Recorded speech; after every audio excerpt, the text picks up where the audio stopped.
Hello, everybody. Welcome. Well,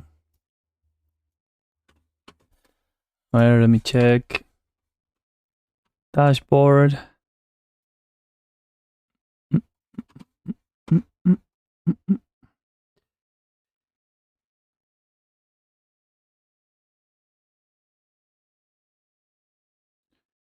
MTGO.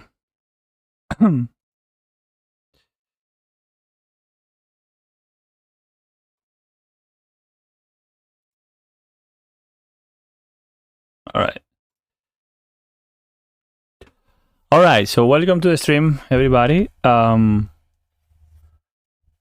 I want to talk a little bit about the impact returns.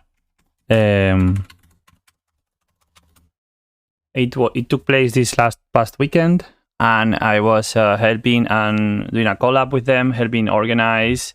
I was most of it in charge of the streaming department. So I want to review with you guys a little bit some portions of it, so you can give me your feedback. But I already have the feedback from the Spanish community, and I think it was very, very positive. I'm very happy with the outcome. Extremely happy. It's stupidly happy about it.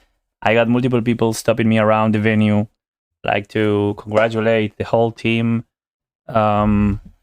on our job and everything. So yeah, let me just log into Magic Online for the first time in a week. All right. All right. Okay, so let's check out first.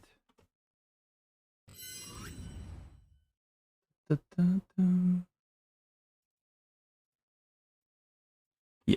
All right. So let's do this first. Twitch. Hold on, I can't type. Impact returns. All right. So we had 3 events during the weekend. We had Friday, 3 main events. We also had 3 other minor events, but I would say the big events were of course Legacy, Modern. Okay, so in order of importance, I would say it was Old School, then Legacy, and then Modern. I don't know about the numbers of Modern, about the numbers of Old School, excuse me. But in Legacy we had 188 people, and in Modern we had 254. So pretty good. I will showcase some part of the Modern stream because it was the best, numbers wise. So I want to give a big shout out here to actually the casters from the Modern event, especially to my friend here, Modest of Mine, because he was tanking all of the stream. So this is the guy. He was commenting, he was, I don't know, hey Newton, Zero supporter, yeah, right. Nice. So yeah, so this guy was commenting Modern from 10 a.m. to 11 p.m. non-stop. I think he took a break for 2 rounds just to eat something. Hey Finfas, hello. I have to send a picture to the elf group of the token. Here my friend Serafin, El Finfas on Twitch, he gifted me a very beautiful insect token, which I'm right now taking a picture of. Give me a second. I will post it on the Discord right away. It's beautiful.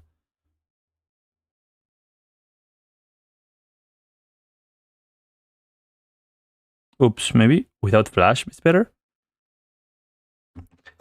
Okay, so these guys, they really, because for the Legacy, of course, Legacy was during Saturday, and being the first event, we learned a lot from the event. Everything you do, right? You learn from your mistakes, and some mistakes were made during the Saturday stream, but I think it was very, very successful. as I said, the feedback on the community, on the Spanish community, has been amazing, and I am very happy with the outcome. So let me hide the chat for a moment. So yeah, I want to just to show you guys the quality that we achieved during the event. So I think it's kind of ridiculous, the quality of the we achieved during the stream for the games. Yeah, you couldn't read the cards, but it was close. It was pretty close, I would say. We had a lot of we have some umbrellas on top of all the stage to try to cover for the glow, and I think that worked pretty good because we did have some glow on this side of the table, but not very much. Yeah, I think everything came out just as I imagined in my dreams, right? So the colors of the playmat were very close to the colors I was designing the interface for. The cameras worked very good. The cameras didn't overheat, which is a very big problem usually when you are making 12-hour streams for 2 days in a row. It's not uncommon that you have some heating problems in your cameras, but we didn't have any problems, so I'm very happy about that. Yeah, we also were able to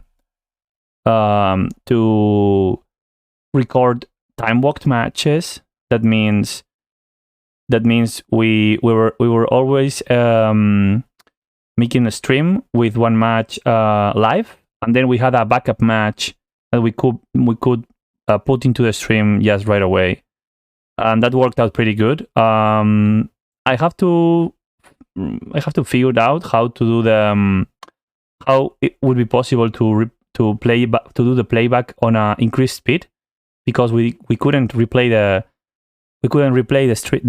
time walked match at an increased pace. But yeah, the time walk came in very handy. we almost couldn't put in any of our sponsors' videos because we had so much content.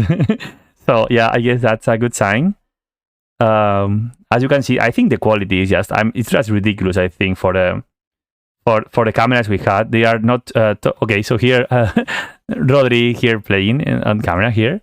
So the quality of the cameras, given the cost of the cameras, I think it was very good. Very, very good. So yeah, very happy. I want to see if we can see any of the loops. Then I think this was another very big point, very big how to say, big selling point for us, that we were able to put the standings on the stream. So people in the chat were they could really do a follow-up of the tournament, right? So they had all the info basically. There's no more info apart from the standings. That's the best info you can get. So I think it was pretty good. We have to fix some things. Estás vivo? Yeah. He put a serafin. Oh, this was also another thing so cool. Like this feature that we put the option to preview a card during a stream on the caster's request. So the casters would send a message through an inside chat, and the person in production would select the card in Scryfall, and we were able to put it on screen. So the people doing the commentary, they could make like a better job. So yeah, that was very good. Where was the standings? I think there was awesome things to watch. Then also the top 8 scene. I think this is very good, like for the players to know how the top 8 is exactly coming out. And it came out very good, actually. It worked very well. Also, I want to shout out, he's actually online, so let's give him a shout out.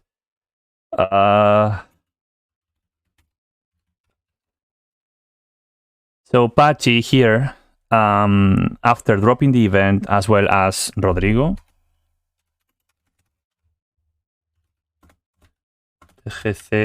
So these two guys were kind enough. Well, so they are world-class players, both of them, and they were kind enough to co-cast with our other casters after they dropped the main event. So that was amazing from them, and I think that is just because, you know, the community.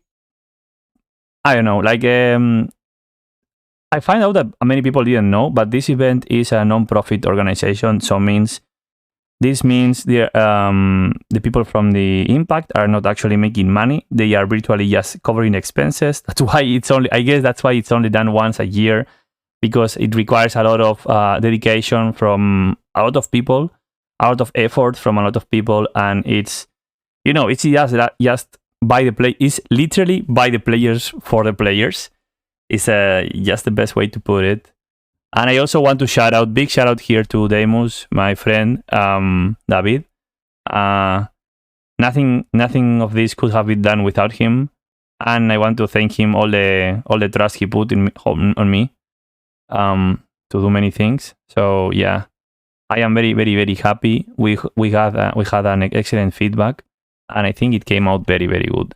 We already have some things to improve for the next year. And as you know, as a, how to say, ¿cómo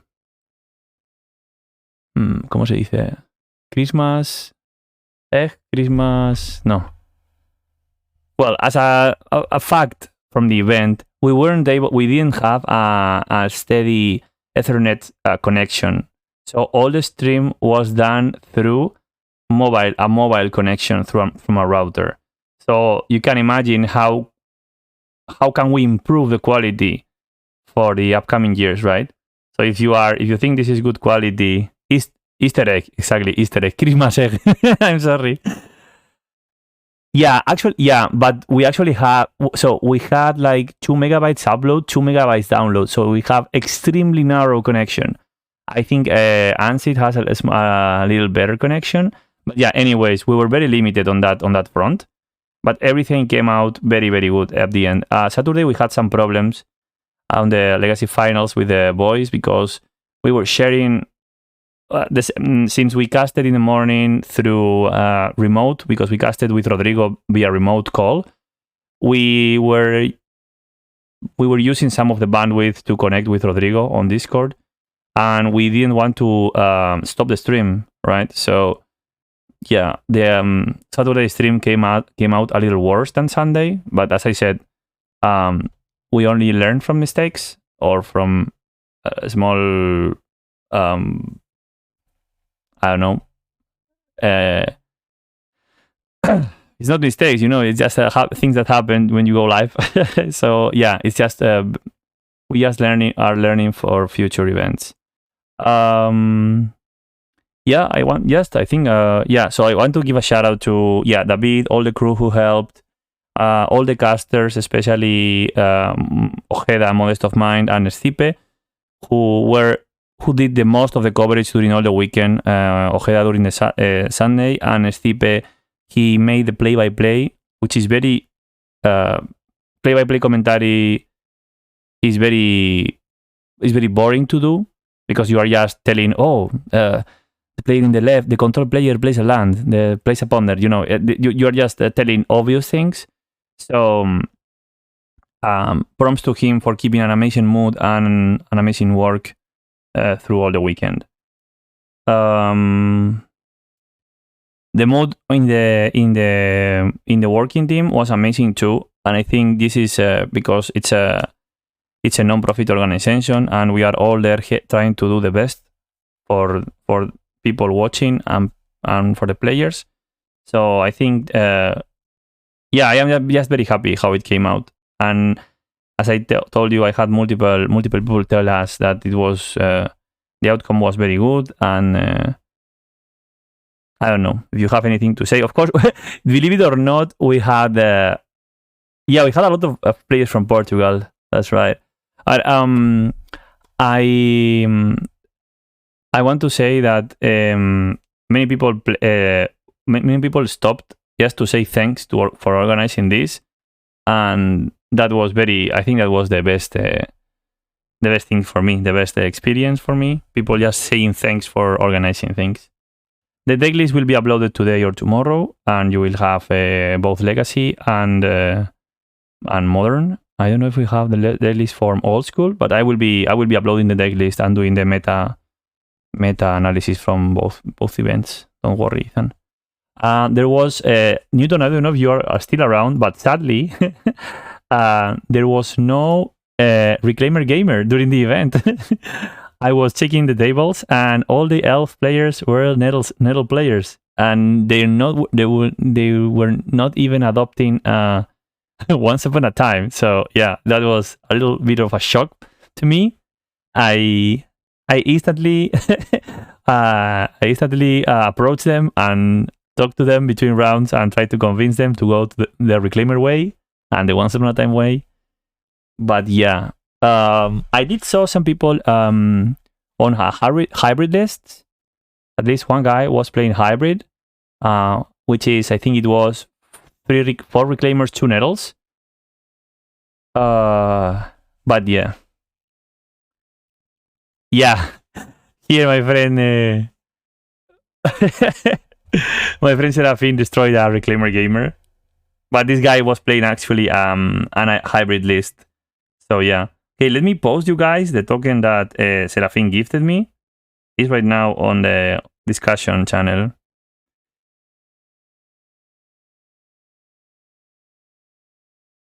The token is very beautiful. If you are interested, I can tell you the where is it from, but it's very beautiful and very fitting for our grist hands. Okay, so that's it for the event. Maybe later I can post some pictures on the Reclaimer Discord if you are interested, from the venue and everything. I just want to show you where the event actually was, because maybe somebody is interested for the future. Ethan.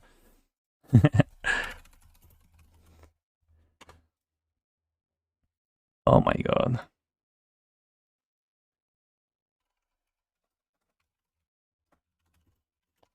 Oh, also, thank you for Anurag, because he rated us at the end of the stream, which was amazing, because we hit the peak viewers. So he rated us just on the Modern finals. So we did hit the peak viewers during the finals. That was just amazing. Okay, so the event was actually here. The closest airport is here in Coruña. So for you guys to make an idea, is on one corner of Spain, so not the most centric. If you live on the other side of the country, it's a little bit hard to get there.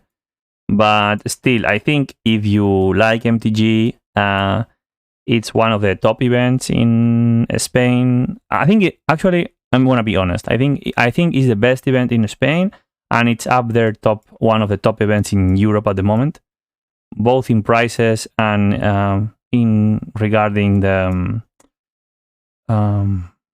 the mood and the ambient of the event is very good. Everybody's there to enjoy. You have your casual tryhard, but usually the mood is very good, and yeah, the ambient is amazing. Something that I got some people not complain, but just point out to me that there are not many services doing around the venue, around where we made the event. But you have to think that the venue is actually lent to the organization by the local ayuntamiento. ¿Cómo se dice ayuntamiento en inglés? One moment. Yeah, by the local city hall or town hall. So that's why it's possible, right? Because since it's non-profit, the town hall lends the venue and the tables, basically, and that's a big part of how the event is possible. So yeah, if you are interested, if you know anybody around Europe who might be interested, just tell them about it. The votes are free. You don't have to be subscribed. So you just go to twitch.tv/impactreturns and you can see the votes. I will be cutting all the rounds. Well, at least the legacy rounds for sure. I don't know about the modern, but I will be cutting splitting the rounds from the legacy portion and uploading them to YouTube. So yeah, that's that. Okay, any questions regarding the impact returns? If you have any questions, I can answer anything you need.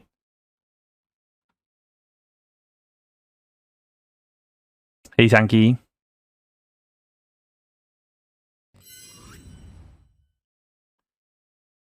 And then if there's no questions regarding the impact, we can go ahead and talk a little bit about the list. So if we're talking elves, if you're talking Reclaimer elves right now, we have to talk about Aaron Relentless, aka York. I don't know if he's around. Yeah, actually he's around, so shout out to him. He's been crushing the top 8s on the last challenges. Also Testacular, doing very good. And I think all the Reclaimer Cabal actually putting up very good numbers. Okay, so this list is outdated, but we can update it now if you want. So York, let's see what York is playing. Latest York list, he moved the Endurance to the sideboard, the Progenitus main. So we actually were recording together his run to the top 8, which is very interesting. I recommend you check it out. It's posted on the Reclaimer Discord. Yeah, I've been out of shape a little bit. Too much work doing this, but I will try to come back this weekend in the showcase. Thank you, Newton. So what York was playing was basically this, if I'm not mistaken, which is this. Yeah, I think it was this list. So yeah, basically the Mindbreak traps were duress until not very. Oh, sorry, and also the change of he was playing 8 fetches and 2 Boseijus only. So I think this list is very good. Definitely in some games we reviewed together with York, it came up. Main deck Progenitus being key to the victory, and I'm not talking like just making it easier. Like, okay, so you can win right now and it's easier. I'm talking like wins that would not be possible otherwise. Hey, Mike, I'm free now, so we can talk business if you want later after the stream on chat. So I have time now. So yeah, so definitely main deck Progenitus is something to consider. I really hate the card. Like, I understand its power and I think it's needed, but I don't know. I think I am not prepared to play it on the main deck because it basically. So the worst case scenario. So you have 2 scenarios. If the matchup, if Progenitus is not very good in the matchup, okay, you can maybe do a virtual mulligan to 6. But if the card is good in the matchup, means and you draw it, means you have to mulligan even if the other 6 are very good. So that's super hard because our deck mulligans okay, I would say, to 6, thanks to the. Oh my god, thank you, Mike. Let's go, York took 1 sub. Thank you for the gifted, Mike, too kind. Thank you very much. So yeah, I think that this version of the deck mulligans very good to 6 cards, but still I don't like the fact that you have to mulligan, like, I don't know. It's highly unlikely that you keep a hand. Imagine you are playing against control. It's highly unlikely you keep a hand with Progenitus, even if the other 6 cards are good, because Progenitus is so good in the matchup. You need to have it in your deck, right? So my thinking going forward, and we were discussing this with York, because you guys know I am not a Progenitus gamer, so I wanted to move it to the sideboard. I will have to cut 1 card, probably 1 combo card. I don't expect a lot of combo in the showcase, but that opens up another slot in the main deck if we don't want to put Endurance in the main. I kind of agree with that. moving all 4 endurances in the sideboard. So that's something I want to test. And also taking one thing from here and one thing from there. The master of the leader of the tribe, aka Newton, was testing. I think he was testing first crop rotation and then the 4th copy of Once Upon a Time. So I definitely think Once Upon a Time is something to consider. But again, I think it's like Natural Order, right? It's a card that you really want. You ideally want to see it one in your opening hand, and then if the game goes long, you can afford to pick a second one, because it just digs so good for some answers. Also, lately, notably, we have added some removal in form of creatures. And Newton was playing Agent. I don't know if I have it. I have to rent it. Yeah, I think I have to rent the Agent. So Agent is another hate card that is there, an interesting card to have. And I think some attention now has to go to the mirror also, because with all the elf players doing so good lately, a lot of people are picking up the deck. And I think the less experienced players will pick up the Nettle version, which we are a little bit weak against. So I think having one super high impact hate card is good. Cowards won't play Ceratops. I was playing Ceratops in 2019, Ethan. So don't call me coward. That card was very, very good during the Oko times. So definitely, if we are playing, oh, thank you for the sub, Miracoli. Welcome back again. 6 months, man. You're crushing it. Thank you for your support. What was I saying? Yeah. So if we want to, I think if we want to improve the power of, I think Newton made a comment on the chat. That if we are adding a lot of hate bears in the form of creatures, I think it makes a lot of sense to play the 4th Once Upon a Time. And I think that's some way to build that's an interesting way to build a deck. Like, for example, maybe playing a second Collector Roof or playing some opposition agents, or also the card I wanted to mention, which is Night Clubber. I think Night Clubber is a very good card. We still have to explore. I did play it in the last challenge, but that challenge didn't go very good for me. But the fact that this card gives -1/-1 without having to name a creature type, I think it's a very strong effect. On the mirror, it completely breaks their board. I think the only card that against Nettle version, they are left only with Nettles. It kills everything else. It's also a banger against Death and Taxes, because it kills everything basically. And if you play it on the Blitz mode, you get 1 card back at the end of the turn.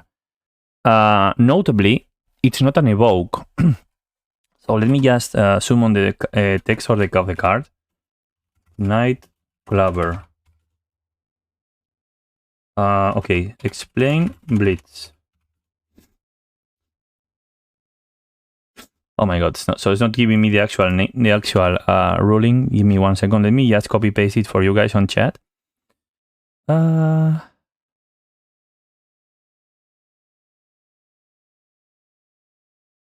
Okay, so here it is. Yeah, exactly. So Blitz is dash, but it dies at the end step. But the good thing is it dies at the end step. And why I'm saying that this matters, because usually the evoke creatures, when you evoke a creature, you cannot use it for Natural Order math. But this mode is contributes to Natural Order math. So I know it's highly unlikely that you can have the 3 mana for the Blitz and then the 4 extra for Natural Order, but I think it can come up sometime. So let me just rent 2 opposition agents. Okay. Do I have limit? Oops. How much is the opposition agent? It's 36. Oh my god. Sure. Let me get 2. Yes. So yeah, I think if we want to go to 4-1s. Okay, first of all, I think the one crop is very sexy in the main deck, but I will just move the endurance to the side and play the one of crop. That gives us a lot of speed, and it's very interesting to explore. So that's we don't have so much time until the showcase, but that is very interesting. Is Archon on sorcery an option? You mean take Archon back? My problem with Archon is I was looking at the data. For the mirror. Yeah, probably it crashes Nettle much more than it does a Reclaimer. It's definitely an option. It used to be a lock. But the problem is after the printing of Shepherd, it's not like if you are natural ordering from a low base and you have a quote unquote weak board. The Archon can be overrun by a lot of Dino Elves. Okay, let me opposition. Opposition, where are you? Agent. Yeah. So these are the options. So first column will be the log. Okay, so let's do it this way. I will put the logs behind the chat. So for me, the logs are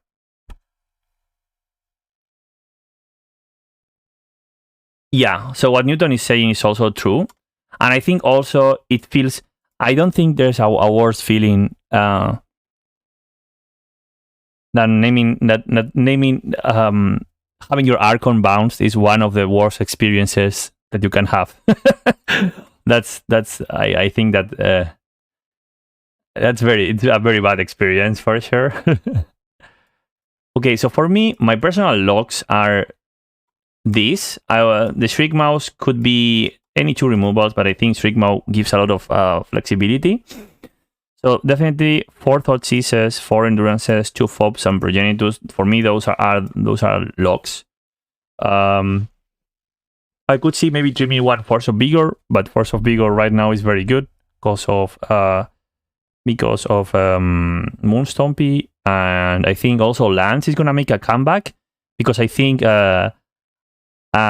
just like Newton is the herald of the Elves, I think Ali is the herald of the Lance players, and Ali is back grinding and back putting up lists and designing lists. He's been more active on Twitter last weeks, so I would assume Lance players are gonna be coming back strong for this weekend. Talking about that, let's take a look on the data. Let's take a look on the data for the last weeks a little bit together. So metagame. Yeah, I think those two cards are pretty close. Definitely, I have to say that I am not a Caracas lover, but definitely dearly missed Caracas on my last challenge. I namely played against three Lance decks, and I had an opportunity to bounce the token in all 3 games, and I couldn't because I didn't have the Caracas. So definitely very strong and an option to consider. So let's see this. Okay, let me. Okay, so this graph is the development of all the decks. Blue is Delvar, Tempo decks. Red is Control. Green is... Yeah, that also happened, right? I forgot my 15th card. But this, why was that? Because I was moving. I registered the deck on a rush, and I forgot to include... I was messing around with the main deck Endurance and thinking about switching it to the sideboard. So I finally decided on adding it back to the main deck, and I forgot to add the 15th card back. Yes, sometimes happens. I didn't drop the event. I keep playing with 14 cards, so there's that.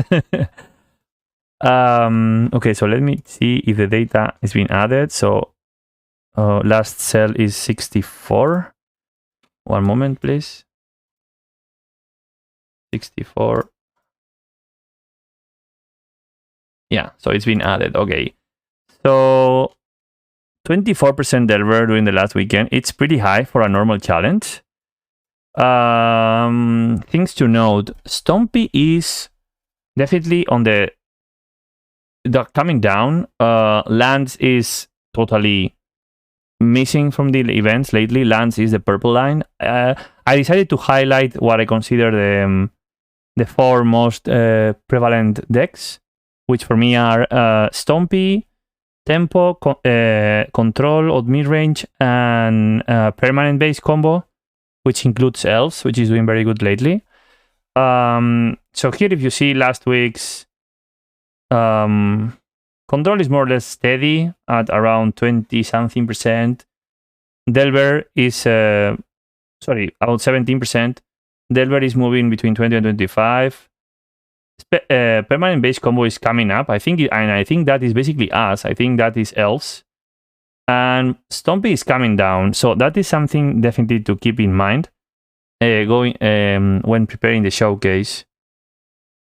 This is very interesting. I was not expecting this big drop in the Stompy.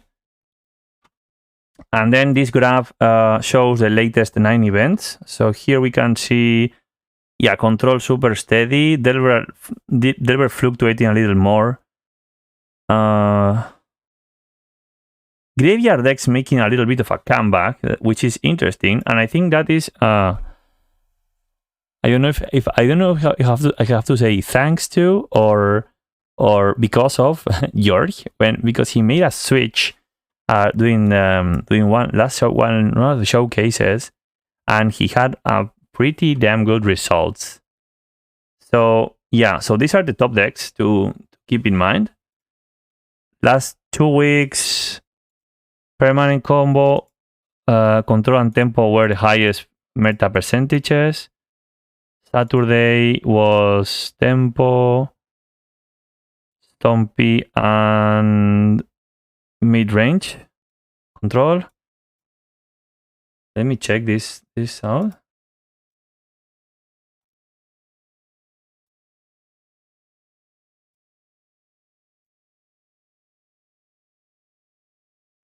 Okay, so we have, so this is actually it dropped here and then it recovered during the past weeks.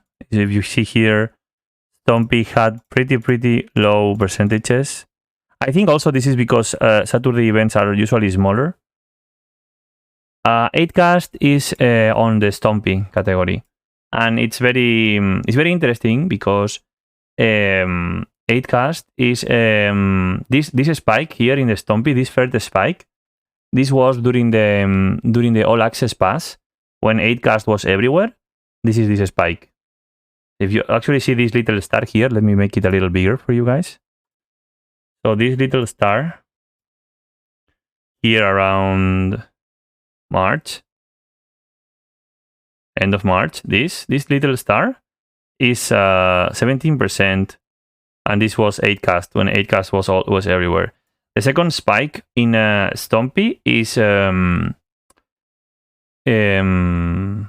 Fable, because of the Fable of the Mirror Breaker, and when Moon Stompy was everywhere. That's the second spike. And now it's dropping. I don't know why. So that is very interesting to check because it's been putting up results. So definitely we would like to test that, to check that. So now here if we see the decks of the of July. So this is all the events from July. Elves, Elf has 6 top 8. Did Elves put 2 decks? Oh, excuse me, I don't have the latest. I have to add the last 2 events, so give me a moment. That is instantly done. This Saturday match, and this is Sunday. So it should load all the data now from Saturday and Sunday. Exactly. So that puts Elves up to a total of 8 top 8s during July. A second after Delver with 11 tops. Wow, Delver really cut it short for us during the last 2 weekends. So if we go to this tab, we can see all the top 8s. So Blue Red Delver has 11 top 8s this month, which is the lowest it's had the whole year. And Elves, as you can see now, is, well, on a stupidly good trend. We're trending upwards, very strong. This month we had 8 top 8s between Nettle players and Reclaimer gamers combined. So that is very good. If you are interested in Gibsel 8cast, let me just look it for you. So 8cast is here. 8cast has been not doing very steady. So these 6 tops was during March with the free access pass when 8cast was everywhere. And I think this was because last month we also had another all access pass, and 8cast is, I think 8cast is a pretty easy deck to pick up for multi-format grinders, also like Delver, or not easy, but it's one strong choice because it has a good, more or less okay Delver matchup, and it has very good combo matchup because it brings in 4 Chalice, 4 Forces, 4 Fonts, 4 Foes, 4 Fonts. That's very good. And let's analyze a little bit the win rate of Elves. The win rate of Elves here. Elves, okay. So here you can read the input, which is here Elves, and in the top you can see the opposing decks. Here you see the percentage of the win rate, and in the bottom you can see the sample. So for example, here if the sample is 1-1, it's not really, it's like a not very trustworthy. But for example, here I would say this is for example, we have a 22% win rate against Reanimator, and that is something to take into account. First, the Nettle gamers are weaker to Reanimator than we are. And second, we dropped the ley line like a few months ago. So that means our Reanimator matchup got slightly worse. Yes, slightly worse. So I think that explains that 22% win rate. I will review only the meaningful matchups. 4-color control, 9-3. Not surprised. We usually have a very good matchup against control. I guess 4-color control means band plus red or text pile. Probably text pile are a little bit harder than band variants because they have the Strixes, they have him, which the strength against the control decks is usually our Cradle is untouched, and once we untap with Reclaimer, we can get the Cradle. But Checkspire has this angle where they can him our hand and hit our land. So there's that. Just can control an amazing 91% win rate. This is amazing for me because I think that matchup is pretty hard. But I guess Nettle gamers contributing here. I'm so happy to see this, honestly. It's very good. Let me do it a little bigger. So if we continue here, Rock Cascade are really important. Jorion Senate, 83%. Yeah, I could imagine, I could see this being even higher. So this is very good percentage for us.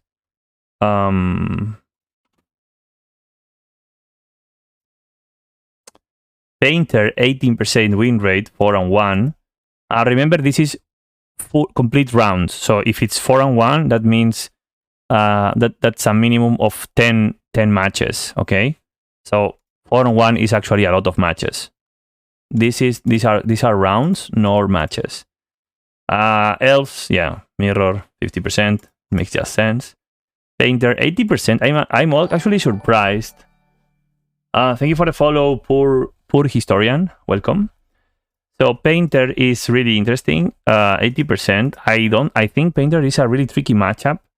You have to be very careful because they can attack from a lot of angles, especially the versions with the specifically the version with the new channel Goblin.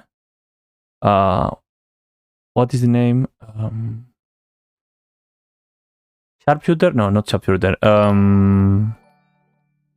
my god, I don't remember. Well, you know, the elf that the goblin that they can rebuy it constantly from the graveyard. Twin shot sniper. Yeah, exactly, twin shot sniper. So they can rebuy it from the graveyard. It can be a pain. I would attribute this 80% win rate because latest Reclaimer lists are running double Force of Vigor, and the Force of Vigor is so good in the matchup. 50% against stand, that is a little bit worrisome. Personally, I have a okay match against Ant, and I think the best way to improve the matchup, or how it worked for me, is try to understand the matchup better. Because I think four discards and Collector Roof are enough. If you have extra cards, you are just improving the matchup further. But I think it's very important to understand the matchup. So if you are struggling with the Ant matchup, I would suggest you contact your local Storm expert. For us, is here Mike or Rodrigo in my case. So definitely hang with them and play some matches with them, because I really noticed an improvement in my matchup. I can show you my data. Well, I can do that later. Anyways, my Ant matchup dramatically improved. I was struggling with the Ant matchup a lot, and then I played one challenge. Rodrigo played a challenge and he streamed it to me. And I was asking a lot of questions and asking why you do this, why you do that. And it helped me a lot. This matchup is, personally, one of the main reasons I decided to move the Archon out. Because in my mind, if you can produce a natural order effect, even just getting one hoof with one extra creature that is 7 damage, that's probably putting them out of ad nauseam range. So even if not lethal, sometimes it's all about putting out of damage early, so just so you can disable their ad nauseam lines. Doomsday 30%.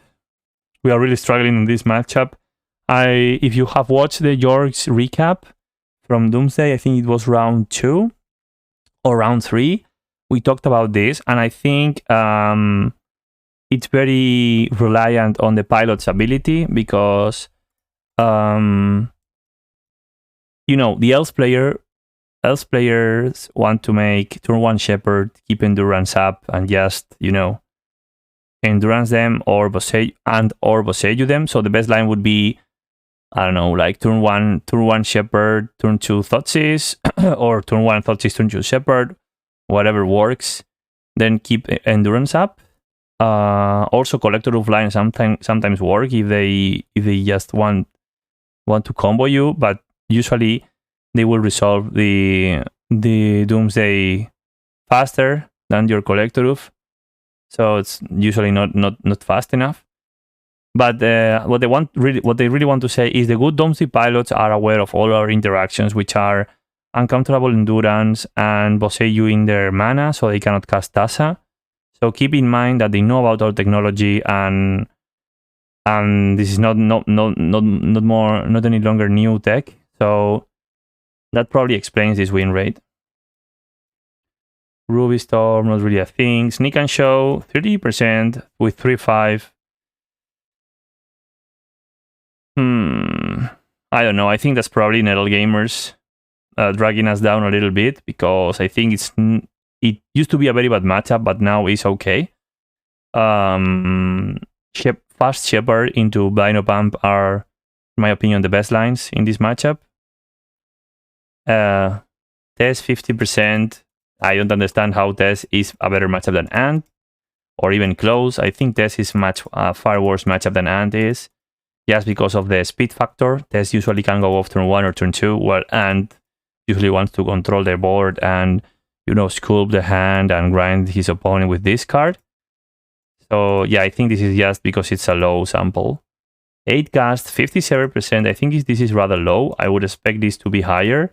and I attribute this to probably Nettle builds, maybe because they don't access Cradle fast enough to kill them on the spot, or maybe because a lot of Nettle builds are not playing the Collector Roof in the main, so they are playing the Collector Roof in the sideboard.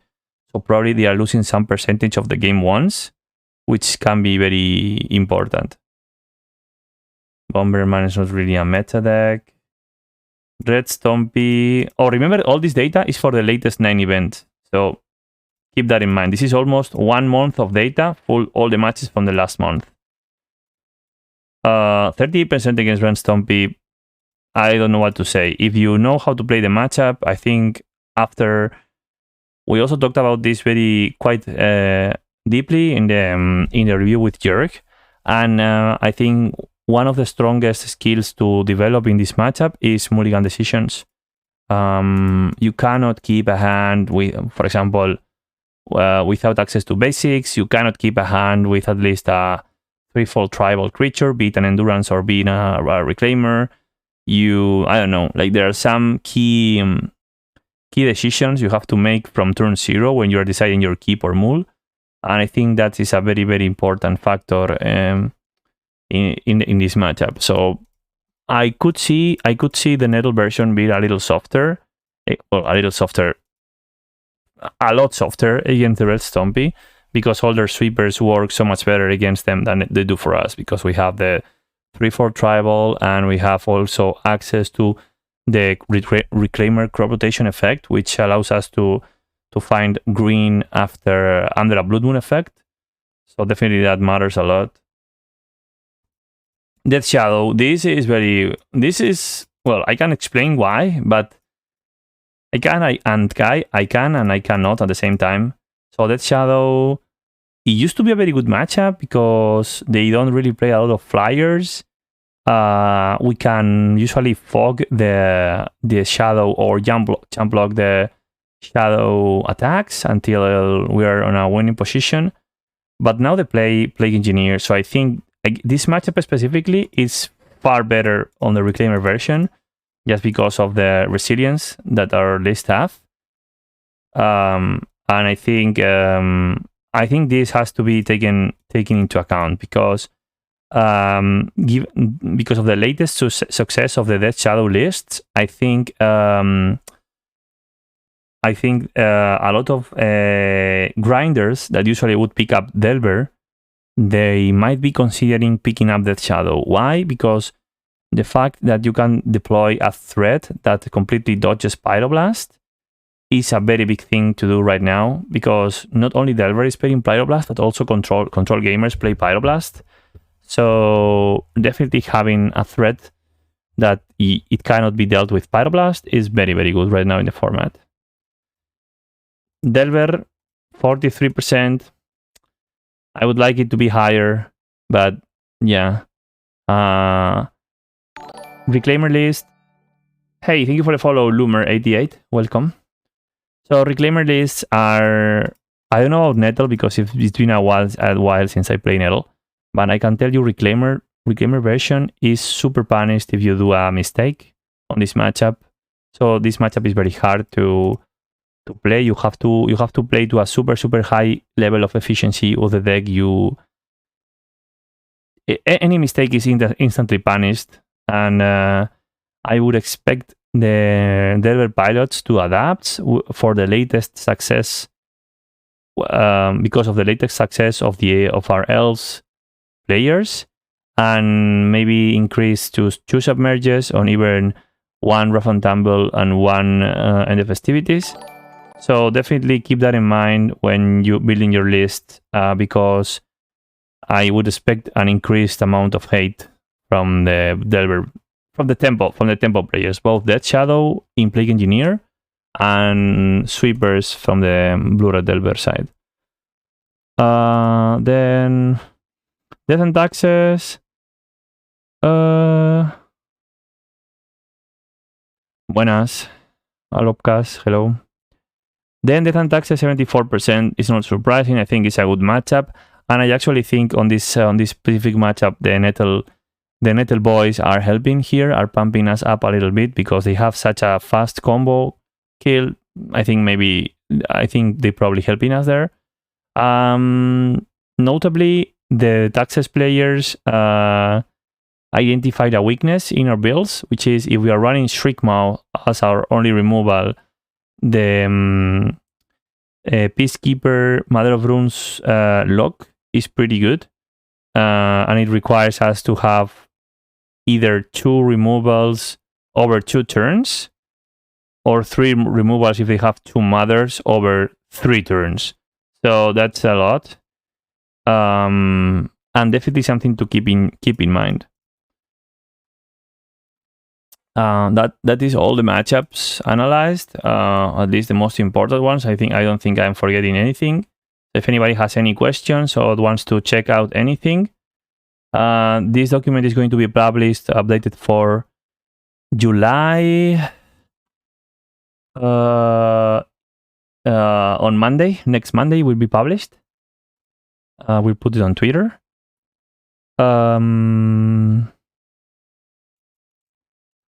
And then one last thing I want to say about these numbers. I know not everybody enjoys this part of the stream, so I will make it short. Is this? So Elves has a stupidly high conversion rate from win rate to meta percentage. For example, last challenge, I think we had only Testacular, which had 2 players. That was, I think, Testacular and Jörg playing. Jörg made top 8, and Testacular, I think he went 4-2.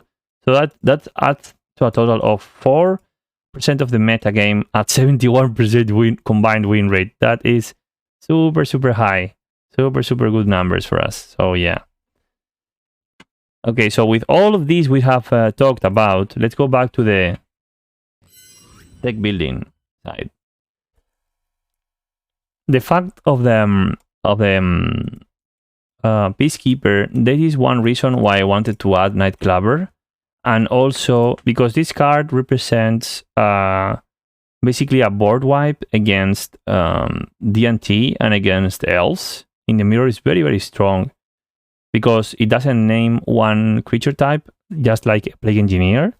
So definitely the upside from Plague Engineer is that you can play it preemptively. You don't have to wait until your opponent has developed the board to kill it. But Nightclubber doesn't name any creature type. So that means it doesn't care if they have symbiotes, insects, elves, or dryads. It will take it all. The same way with D&T. They have so many one toughness creatures, and it will wipe them all. So I think it's very good. And when I was looking for it, I think it reminded me in a lot of ways why we switched to Shriekmaw in the first place as removal. So it can be fetched with Once Upon a Time.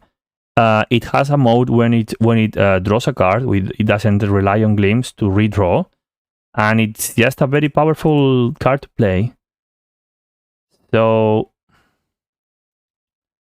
he has changed the date to today. So today is 26, excuse me.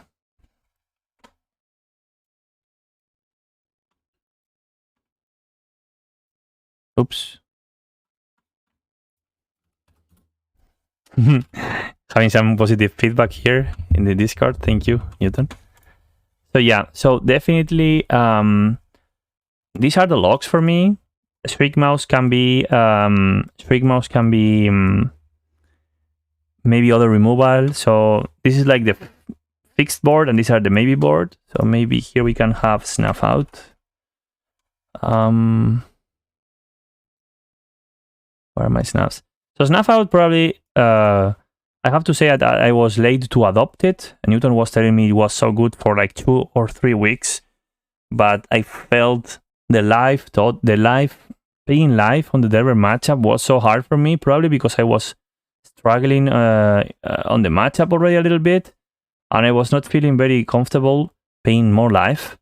But definitely Snuff Out is effectively a force of will in the Elves mirror. It's very good on the Cephalic Breakfast matchup. It's very good on the against goblins. It's very good against the Reclaimer decks. So I think maybe on an open meta, maybe Snuff Out is not a bad consideration. So maybe we could go like 3 removals, 2 Shrigma, 1 Snuff. That wouldn't be crazy. So that's something to consider. On the third slot of the removal also could be the Nightclubber because of the main reasons I explained. It wipes off all the board from D&T, and it's an I-win button against the mirror, I think. So yeah. Also, if we are going to play for Once Upon a Times again, or at least test them, Opposition Agent is another card to consider because it's definitely in the realm of the castable with being a CMC3, and in Legacy it locks down a lot of decks. So if you can surprise your opponent, maybe turn 1 ramp into turn 2 whatever, you can lock a lot of decks. It prevents fetching. Any deck that is heavily reliant on tutors, it completely disables. Like for example, I think it hits very hard Cloudpost, mono green. It also hits very hard the mirror, and it definitely can hit. And if they go, if they are, if their line revolves around tutoring the payoff. So yeah, these are the cards I'm considering. What do you think, guys? What do you have any input in the chat for me today? What do you want me to play, or what would you play? I'm listening.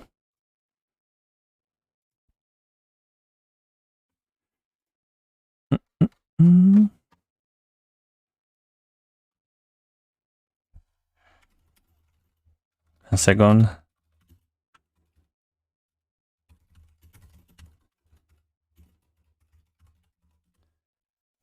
So yeah, if we have 2 slots, I don't think combo is going to be so prevalent in the showcase. I think Caracas is pretty much fixed for me. It improves the depth matchup so much. Yeah, Newton said the same. So yeah, okay. So if we move Caracas here, we have only 1 slot. So maybe I would need to move the Endurance back into the main. But I really think that playing this Hate Bear strategy could be a very good way to crank up the value, to get every inch of value out of the Once Upon a Times. Because if we play these one-offs that are super heavy hitters, maybe even a second Collector Roof wouldn't be out of the question. So we could maybe trim the forces and add a second Collector Roof. I find that a lot of decks that die to Collector Roof, they only expect 1 out of us, for obvious reasons.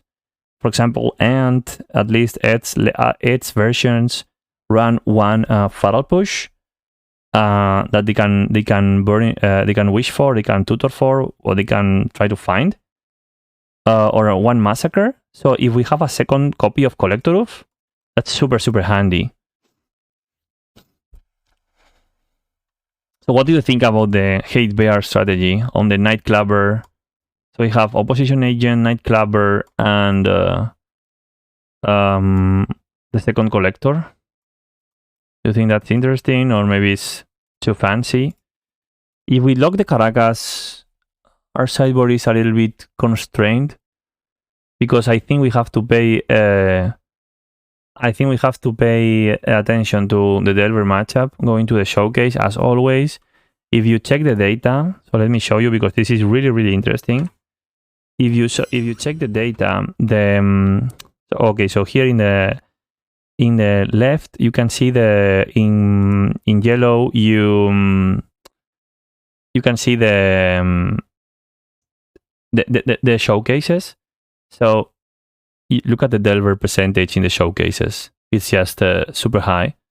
So for example, here Super PTQ in January was 31%. Showcase on the 30th, 25, 21, 25, 31, 29, 26, 30. So it definitely, the Delver percentage pops up a lot during the showcases. So I think when we are building our list here for the showcase, we have to keep Delver ever present. it's very important when building the list, I think. So I think with the fall of with the downtrend of Prison, maybe we can trim on the forces. I don't really like it because I'm a Force of Vigor fan. I do like the card a lot. I think it's super powerful card, and it's on color with us. It combos very good with Shepherd on the 8-cast matchup. Notably, it also helps. I think Newton disagrees with me here, but in my experience, Force of Vigor is quite good against Tech and Tess, because usually those decks, if they are not comboing you turn 1, they usually want to pass the turn with all their artifacts out. It's not like End. And usually wants to scoop the hand, and then they will play the artifacts when they are ready to combo. Tess and Tech will, if Tess is going for a relay play, they will pass the turn and deploy all their artifacts. The same way, if either Tess or Tech are going for Echo of Aeon's line, they will deploy all the artifact, because after drawing a fresh 7, that will mean that they have more things to play to the board, right? So anything they can play and then refill after with an Echo is actual card advantage for them. So Force of Vigor is very good in the matchup, I think.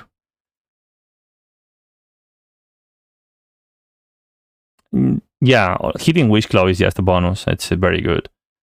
So yeah, so I could see going for a hit bear package, like play one Night Clubber, one Opposition Agent, second Collector Roof. I definitely could see this. This is not a... I don't think this is a nonsense, because Opposition Agent is a... So Opposition Agent and Collector Roof are both anti-combo cards. They stop some decks. Second Collector Roof is... I find it's been very nice also against Stompy, because usually they accelerate through mana, through artifact mana. So let's see how this would map. If we would keep this. If we would keep this sideboard configuration, this would mean against Delver we can trim 4, 5, and we need to trim one more thing. I think I would probably trim either 1 Glimpse or the 4th once, because probably against Delver drawing 2 onces is too much to have.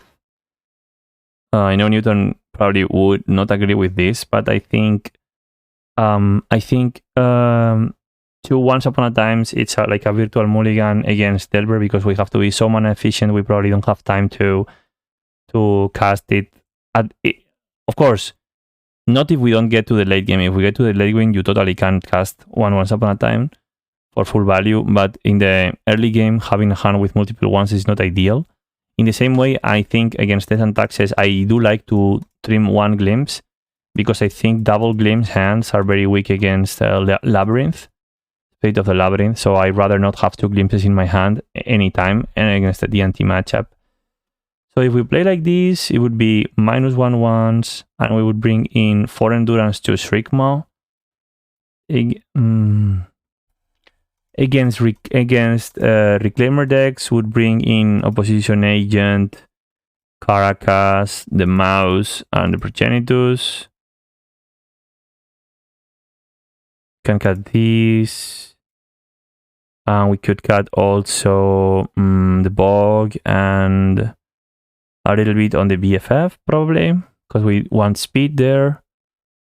I think this could work. Definitely, I'm aware this is not a list for leagues, but we can test how this feels, how this Hate Bear package feels, definitely. So if you guys want, we can play 1 league. I have probably gonna be super late for me anyways, so I think 1 league is all I can offer you guys today. Parece la lista que jugué en el Impact. ¿Jugaste Reclaimer en el Impact? Joder, pues no te vi, macho. Mira que estuve buscando y solo vi Elfos jugando Nettles. Me dio mucha rabia no ver ninguno jugando Reclaimer. No sé quién eres, tío, pero encantado.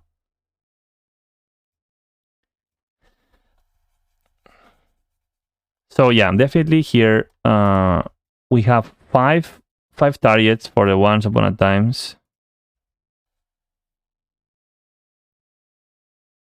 Compro Unitus por el Once Upon a Time. Sí, estoy pensando ahora si probar una configuración de 4 Once Upon a Times y un paquete de Hate Bears en forma de criaturas. Maybe another card to consider is Price of Progress. I want to. Do I have the card? No, I don't have it. Price of Progress, no, Bane, sorry. Bane of Progress. Do I have it? I don't have it, oh my god, okay.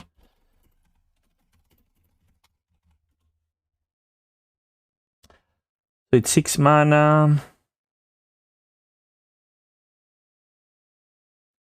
That could be another target, but it's only for specific matchups. Maybe this is a good replacement for the Collector of. Ah, sí, vale, encantado. Te voy a dar VIP.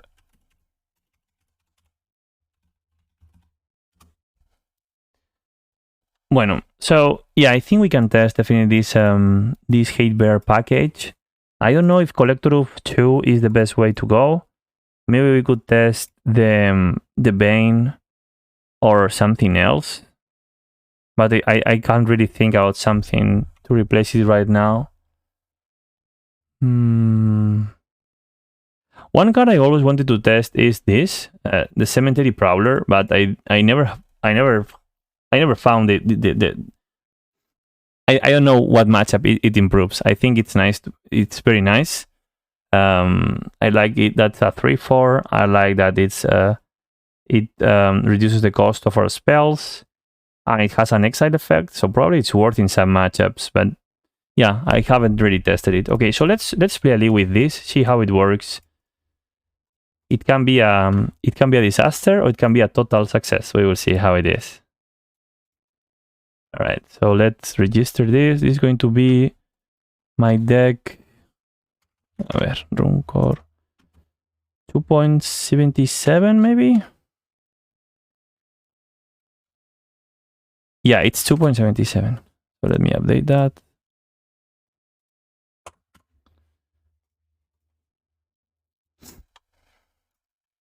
It's a crazy deck.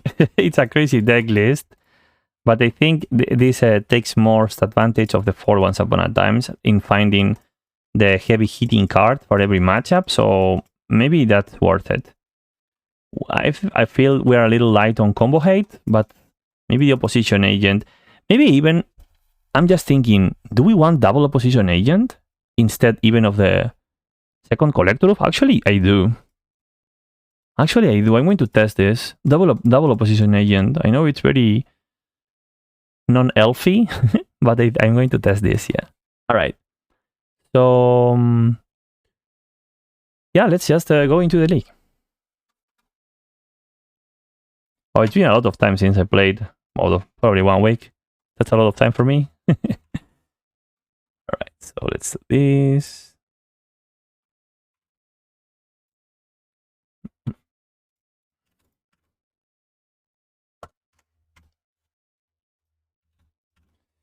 All right, so let's register. Oh, prelim. Yeah, it's too late. It's in 3 hours. No way. 277. Let me check is 6015. Yes. Go.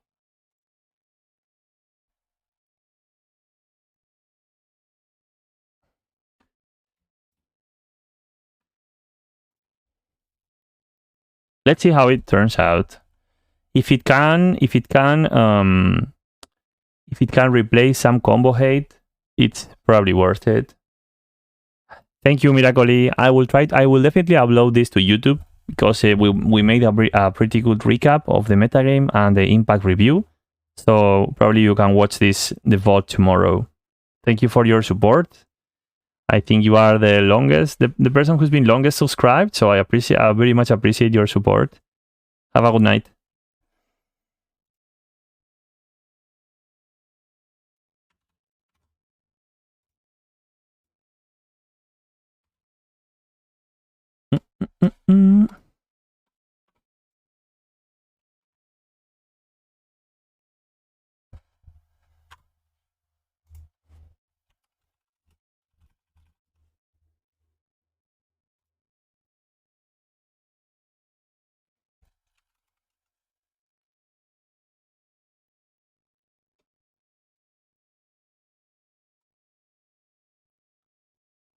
Okay, we are queuing, but apparently nobody wants to play Legacy.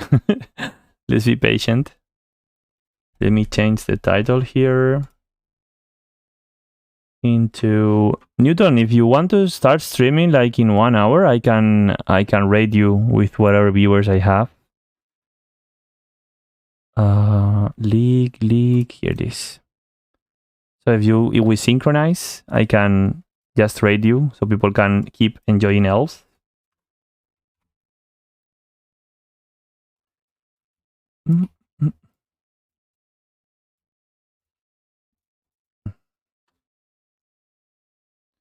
Alright, so we're playing now League. We did the review. Anything that I'm missing? Yeah, thank you. It's very late for me, but since I don't have to wake up early tomorrow, I can withstand one league, probably. I want to play chill, so no rush. So probably will be one slow league. Kintaro Hokori, okay.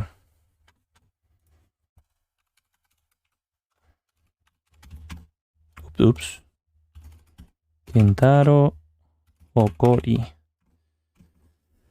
Okay.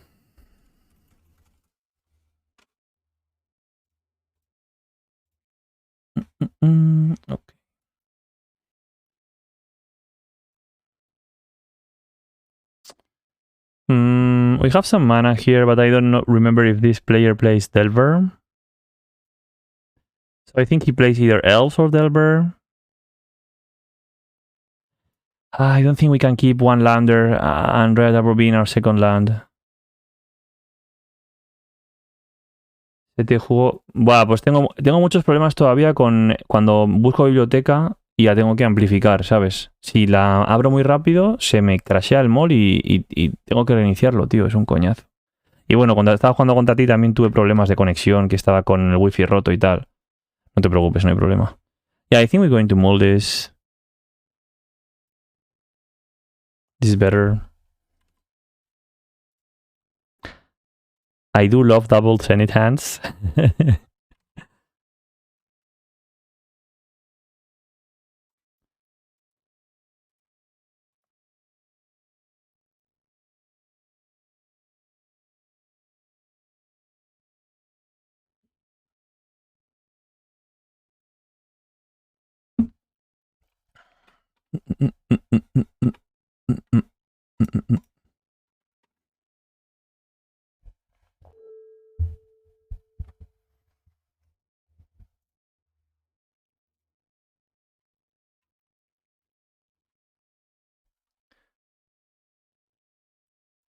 So probably we bottom the bog in the blind. And let's see what they do. What they're actually playing. Well, actually we're on the play. What the hell? So decisions. I think we're gonna ramp. So we ramp turn 1, we get, and then we assemble BFF turn 2 probably. El bono de Kid Keo.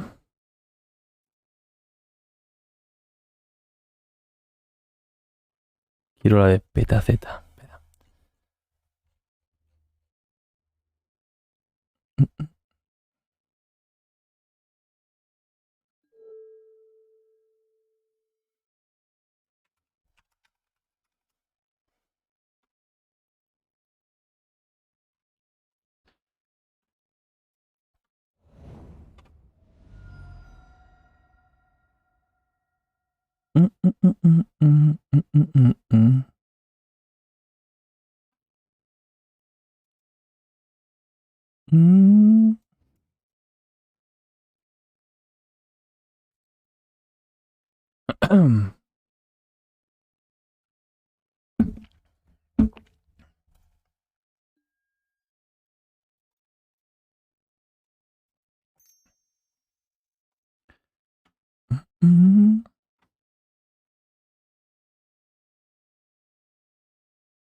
Ooh, Guru Island. Okay, so do we get here? We can play the symbiote. Play the symbiote, play the cradle. We can try and get the VCO here. I think it makes sense. They don't know about the symbiote though. So I probably prefer to do a setup. So we play the cradle. Yeah, I think we play the cradle, just get the VCO. And then if we untap, we can just glimpse with the VCO and all the untap effects. We could do the same, playing the Wildwood, but I think that's more obvious that we have the BFF and they probably will respond more aggressively. So let's see. Also, turn 1 island, probably, I think I'm reading control here. Let's see what it is. Still unknown, could be anything.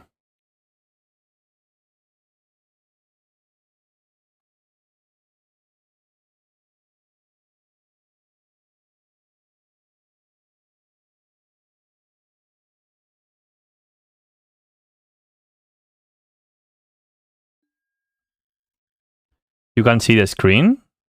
Oops. Really? Let me check the stream. Oh, I see. Oops. Alright, so does it resolve? Days. Okay, so it's Delva. Sure. So we will try that the glimpse to count. I'm actually surprised they allowed us to ramp. Always happy to send our opponents one turn in the past. Alright. So it's Delver probably, yeah.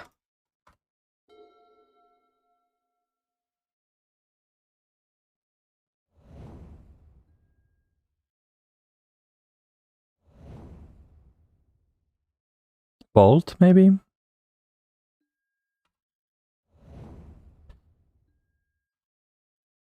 Babble, crack babble. Ponder. This is pretty good. So if we top deck an elf here, we can produce a pretty strong glimpse turn. Let's see. Didn't we just listen to this? I think we need something more chill.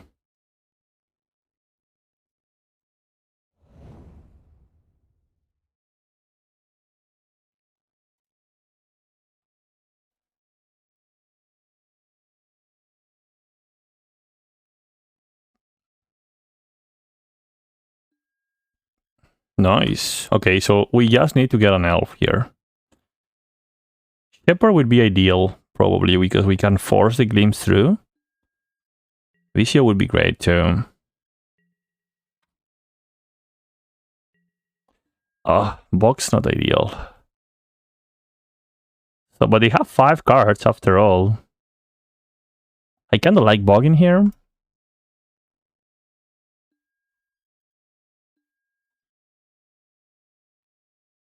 I'm going to play it slow. This could be that cracking that bubble even without the DRC. They could like to get the surveil off. Probably they have a fast Murktide, so let's do this. And just pass.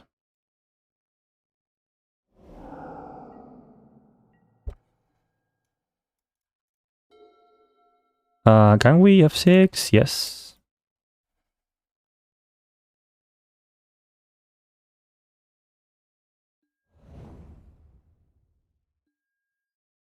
Double bubble means it's not a stock list.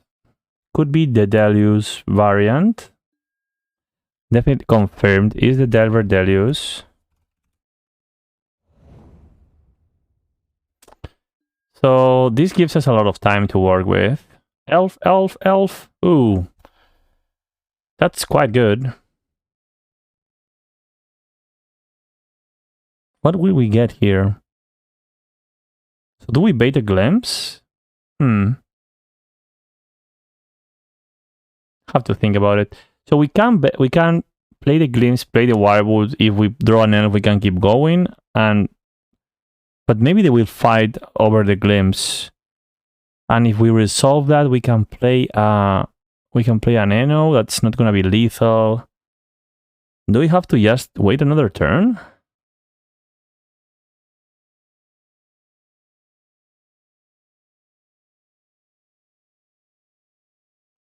I think we don't have that such a luxury. I'm going to pop the glimpse. Interesting. They let it resolve. Elf. Oh my god.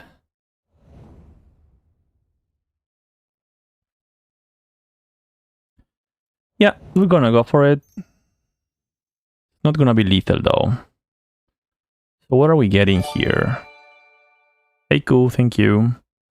Actually, we can wait and make one more. Yeah, doesn't make sense to wait now. Crater Hoof is 8 damage. Not even want to think about it. So probably we just. I think we could get either Visio or Grist. Probably on an empty board, Grist is better. Oh no, the top deck was a Visio. Imagine getting that off the one draw from the Wildwood.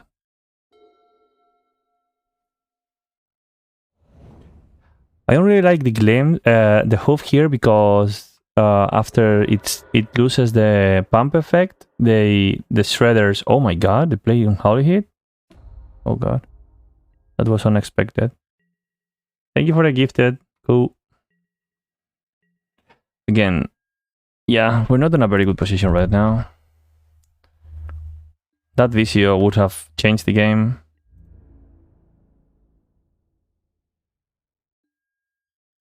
Unholy Hit. Interesting.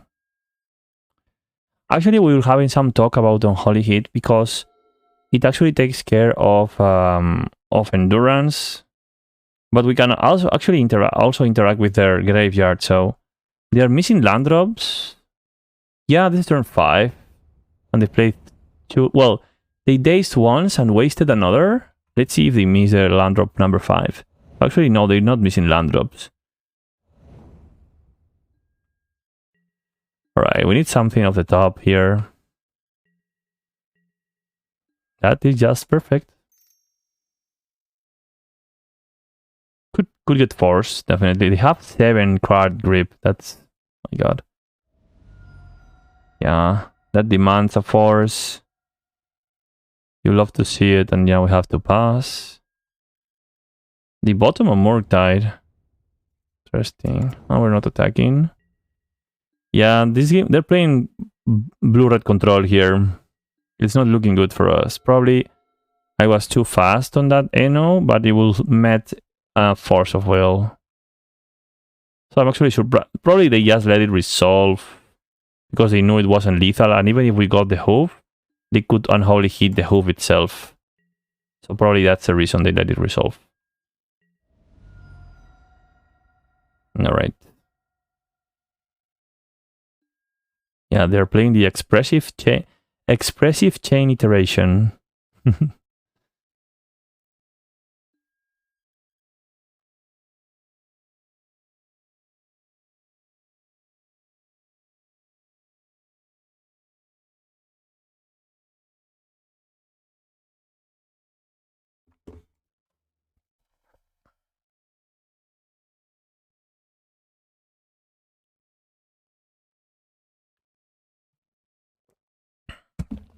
Okay, so we identified that it was not the stock build pretty fast with 2 bubbles. Predict is also an indicator that is Deluze.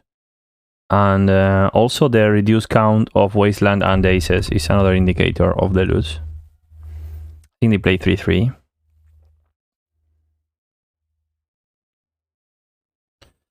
So what do we have for this matchup? We have the Blazed of Endurances and the Shriek Mouse. Yeah, I think we can be good. Let's see. Second Murktide, they bottom. They have to have one in hand, right? They have to come down now. Has to be a Murktide. They have bottomed both. 2 of them. This has to be a Murktide.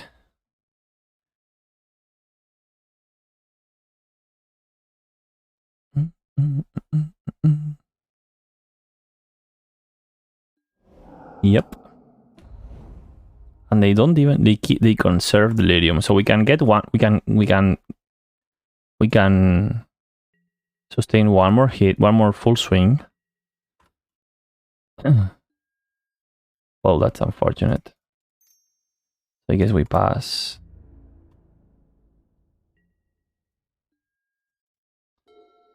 An F6 here for value. That's the third iteration they play. That is a lot of iterations.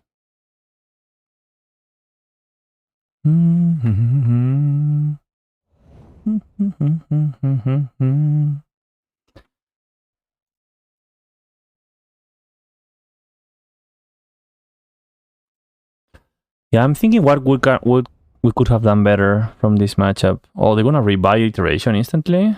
Oh my god. Yeah, they are burying us in value here. So I think the only chance is that they don't have force and we top the natural order. That's probably the only chance for us to win from here. That's our last draw step.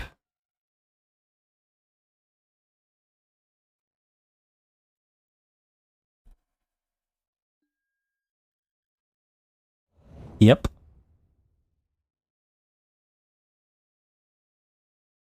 Second Murktide.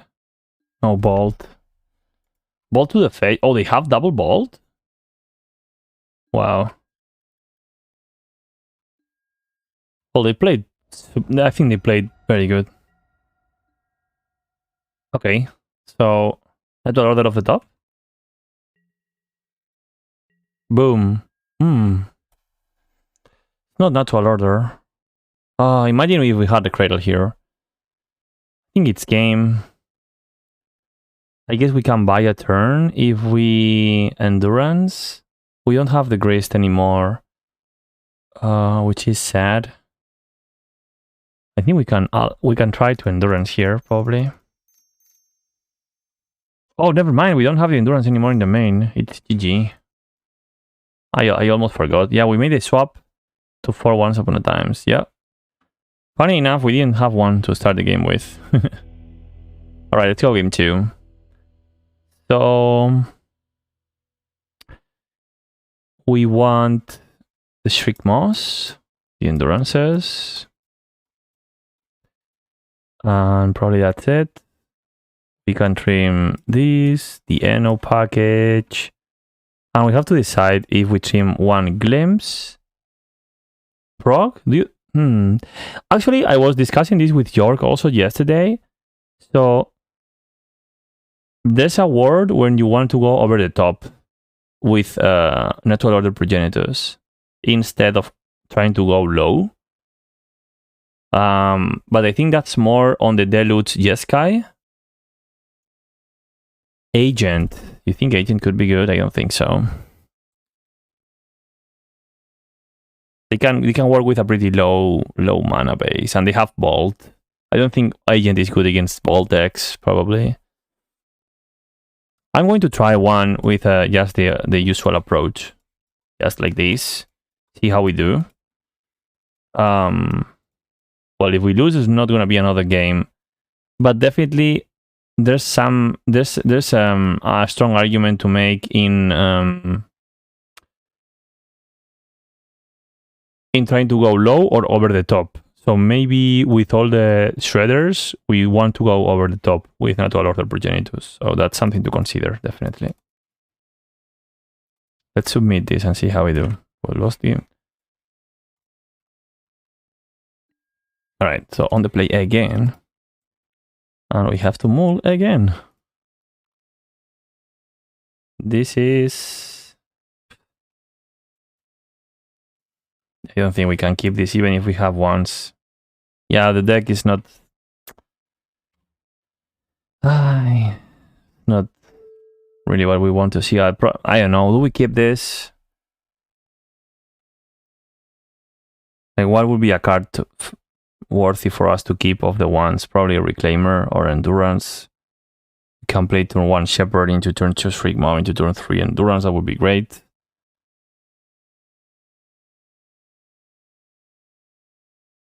Going to 5 feels... Going to 5 feels bad. I'm going to keep this.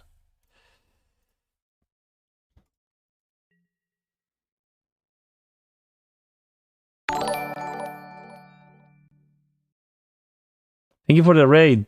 That's Sauerkraut. Welcome, raiders. Thank you. We're playing an Elves League, testing a Hate Bears package. It's not going too good right now. we lost game 1 and we just moved to 6. And it's not really a powerful 6. Thank you.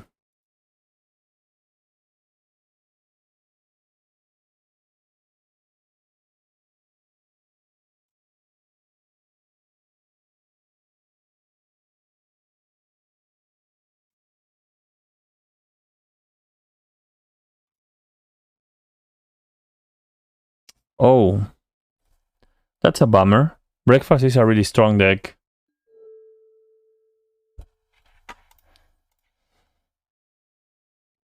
Okay, so let's once here and see what we find.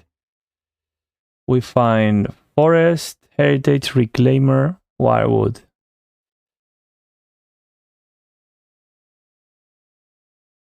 Probably we have to take the Forest. It's really tough. Symbiote? No. No, I don't think we want Symbiote with this hand. I think it's Forest or Reclaimer. My instinct tells me it's Forest or Reclaimer.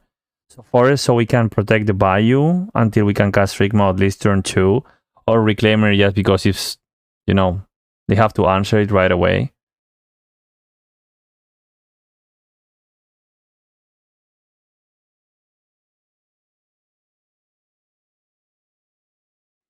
I'm going to take the Forest. I think it's the best setup. So I don't really want to fall behind.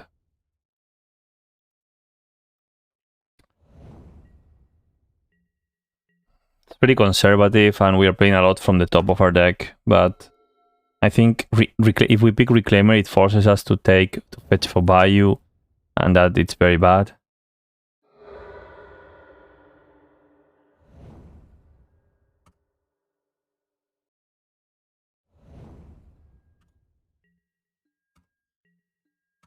Now we can expose a Cradle.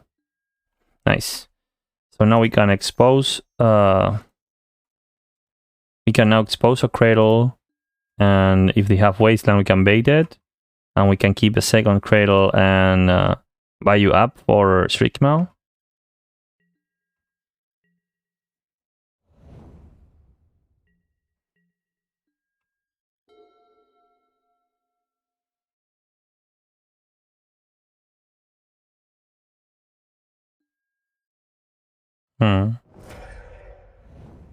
Perfect.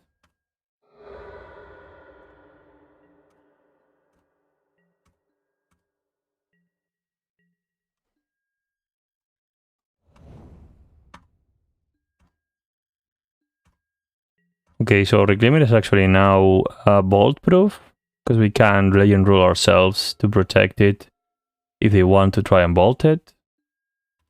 So that would be awesome if they did that. If not, we will just grow it ramp mana by getting Arbor.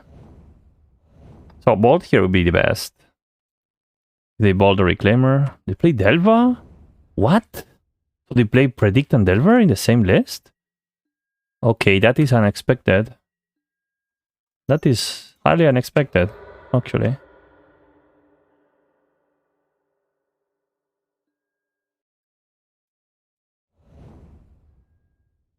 Mm-hmm.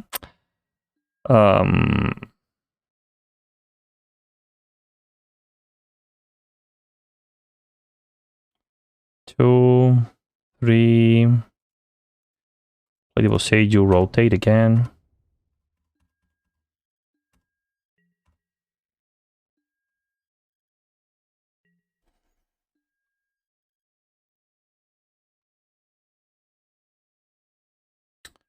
Unholy hit.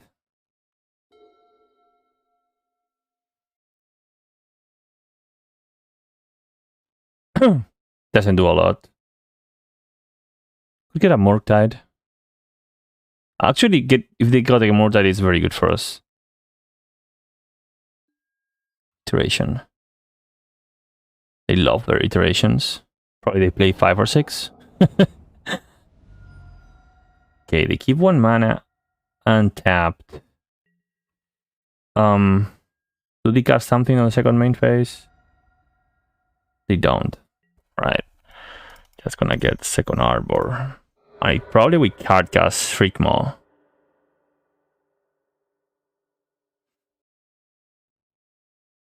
Maybe they have a Bolt for my Arbor. But they don't.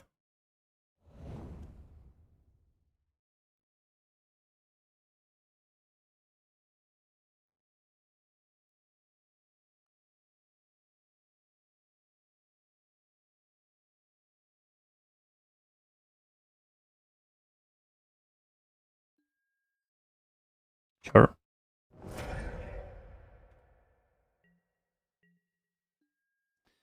Oh my god. With the fetches. Money lands. And we are not allowed to hit with the Arbor because we have to bog them now in their upkeep.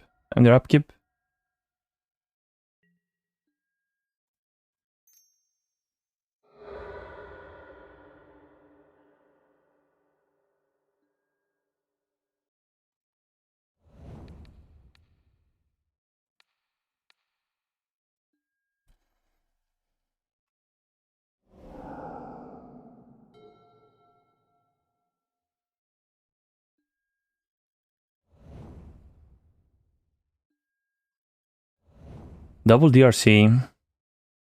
Double Surveil. Alright. So, yeah. So probably they were expecting the bog to deploy the DRCs because now they have 2-3. They can bottom two cards per spellcast. That is pretty damn good. Not gonna lie. It's very good. Maybe we can pressure them with a hard cast Shriekmaw. We'll see.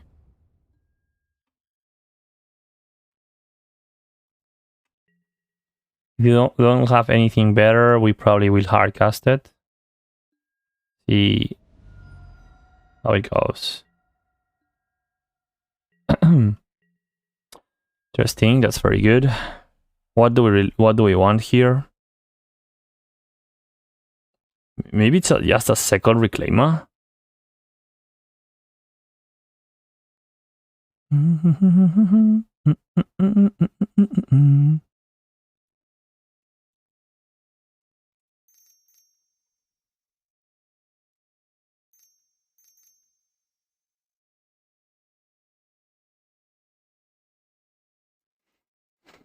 Okay, so we can first attack. Since we're not gonna... No, Grist is not a good pick here, because they have already a flipped Delva, and if we minus on the one of the DRCs, so if we get Grist with Green Sun, we're going to lose a creature, and so if we plus, it's going to be a 4 mana for 1 token, and if we minus, we lose 1 creature. And Grist dies immediately next turn. I think the pick here is Endurance.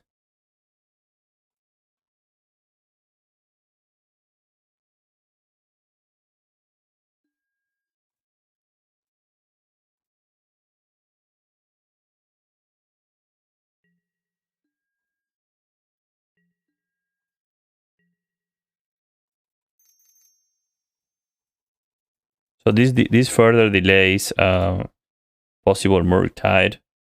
It also contributes to the Cradle. They force it. That is good news. You're down to 2 cards. So the problem here is they have such a good card advantage engine. It's hard to keep up. Right. So let's see what they have. We can hardcast Shriekmaw next turn.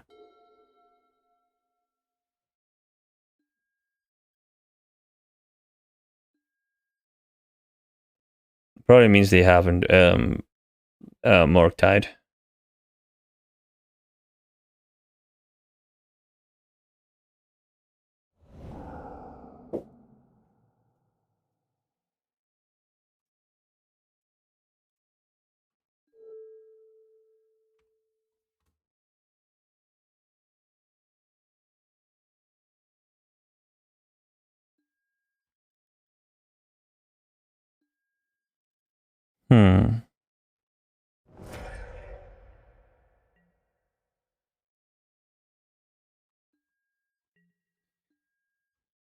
Did they maybe upgrade some of the balls to unholy hits? I wonder. That because that's the second unholy hit they play. Another green sun, another green sun, another endurance probably. What we can do here though is, like, I would really want to get value out of the Shriekmaw. So we could like evoke. Okay, how does it work if we evoke? No, we don't get full value, so I'm just going to fetch here for forest. No, actually not forest. It's gonna be bayou. How am I gonna try to get an endurance in play?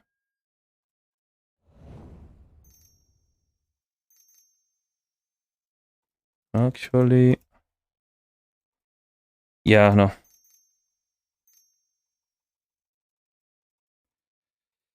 Please no days.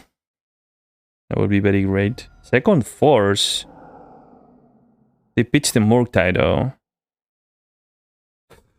Okay, we could be dead here.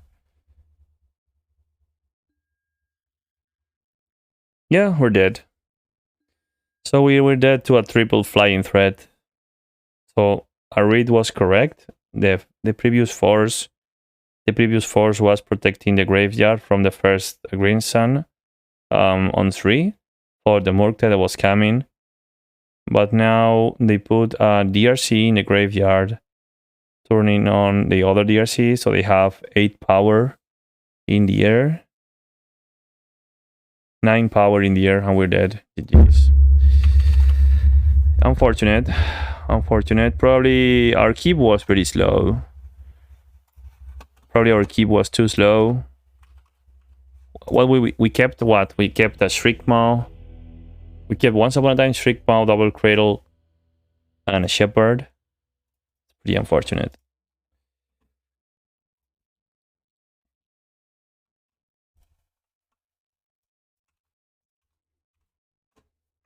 Games was not that far away though.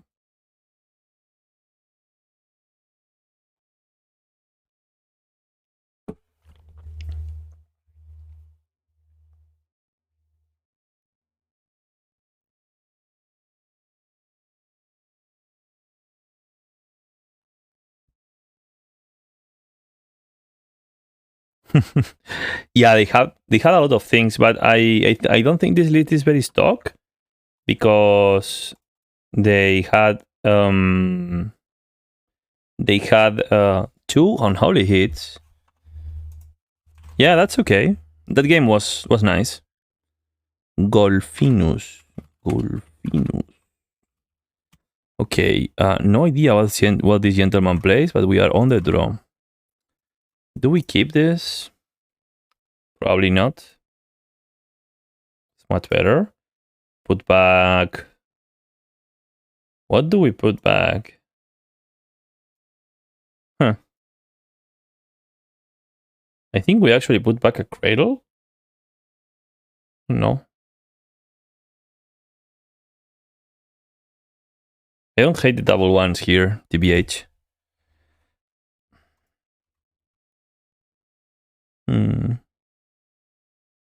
Yeah, so on the blind, I think I would just put back 1 Cradle. Let's see how it goes. Could be wrong, depending what they play, but given that it's an unknown deck, we'll do that. Right, so let's take the turn. Cast once. Druid, Birchlord, Cradle. Wow, it's very unexciting. I'll take Birchlord and play Druid here.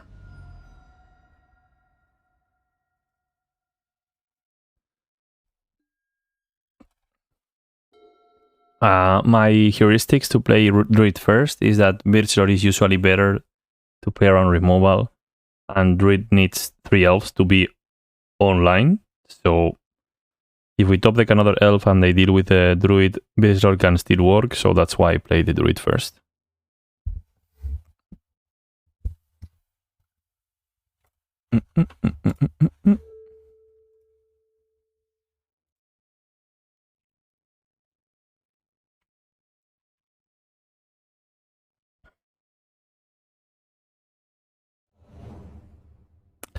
Bad lands is bad news.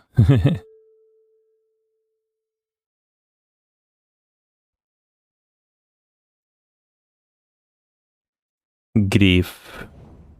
Reanimator. Our old friend, our hand is so bad against Reanimator. Like you can't tell how bad our hand is. It's super bad. Anyways. So it's gonna be Reanimator. Alright.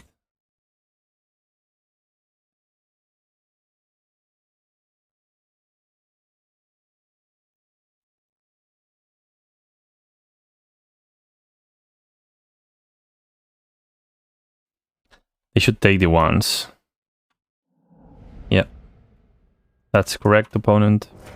Anyways, I think we are supposed to lose game 1 against Reanimator.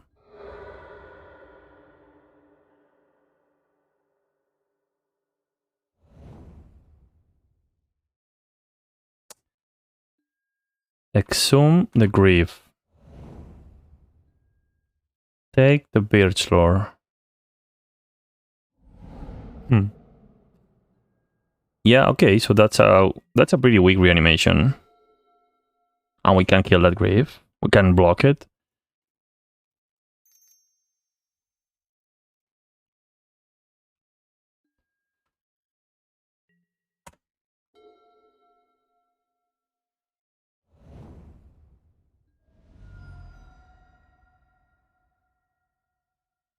Probably will take some damage for doing some turns before blocking it.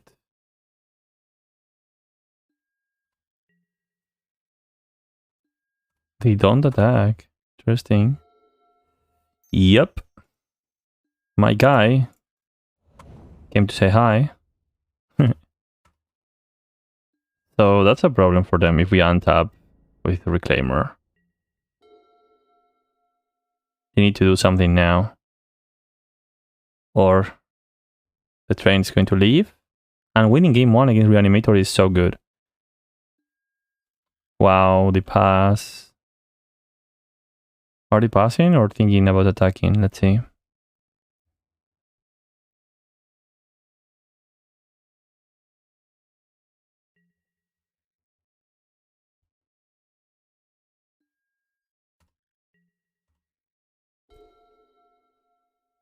Yeah, so now we just chill. Wait for the top deck, control the graveyard, change forests for dryads. And I think we are super good on our sideboarding for game 2 and 3. We have Caracas. Even Opposition Agent doesn't seem that bad. Alright.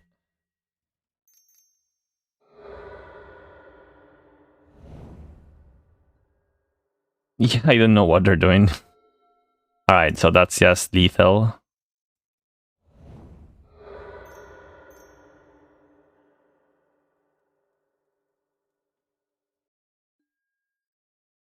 Everything according to plan. Okay, that was turn 5. Green Sand for Hoof. Nice. We took him 1. Okay, so we definitely bring in Caracas.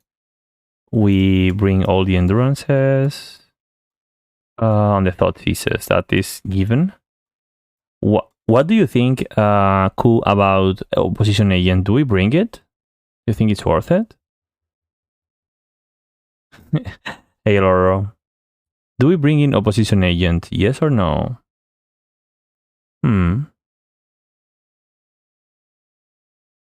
So probably it's quite slow in the matchup.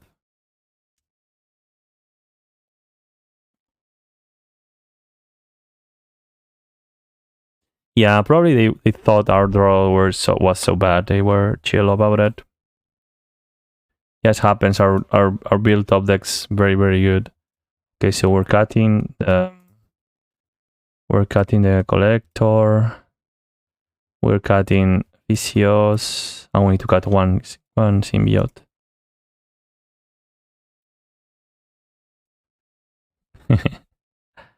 By the way, September 2nd, remember, September 2nd, new Amazon Lord of the Rings series, show, whatever.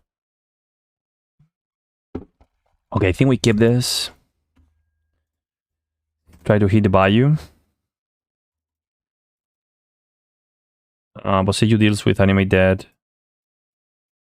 Only have a bunch of mana here. Oh, that's so cute. Let me just screenshot that.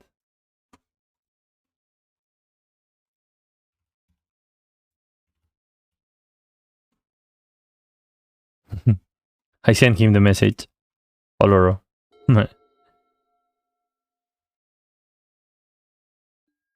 Alright, thought sees me. Yikes.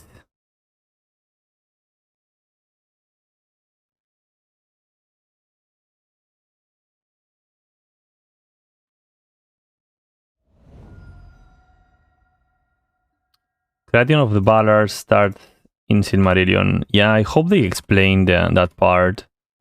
Opponent's pretty smart. Picking ones here. Respect them for that. Alright. So they went for turn 1. Should we have played the turn 1 once in response? Probably not. Probably not.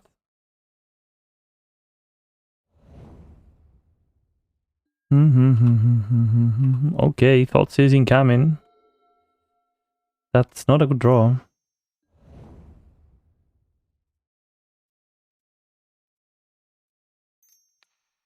Alright, let's see what you have, opponent.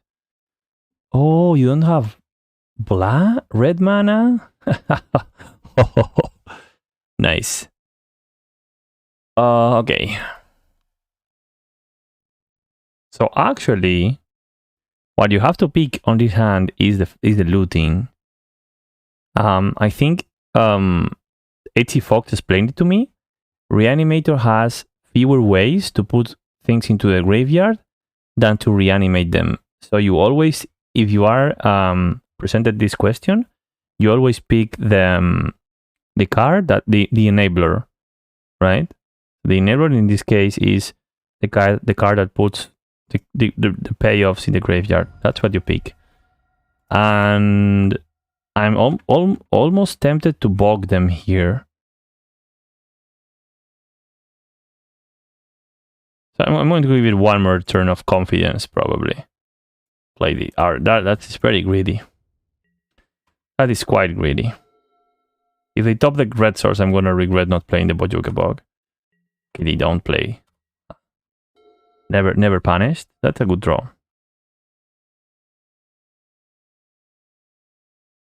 We can attack with 2.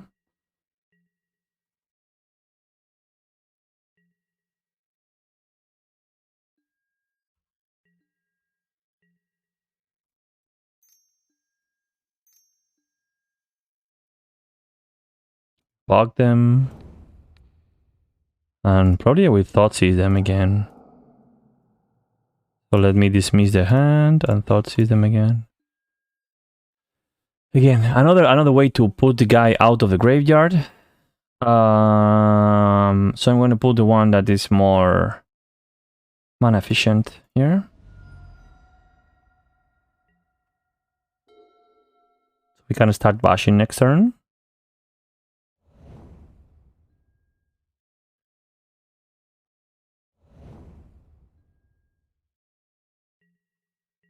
Yeah, I think they fizzled pretty bad. Yep. Oh, wait. 3, 4, 5, not enough.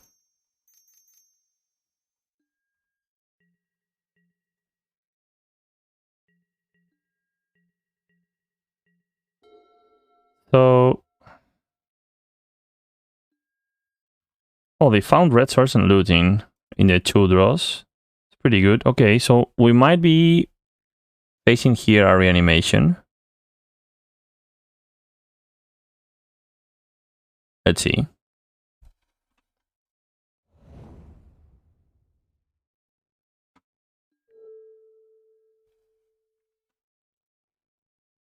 Wow, they miss.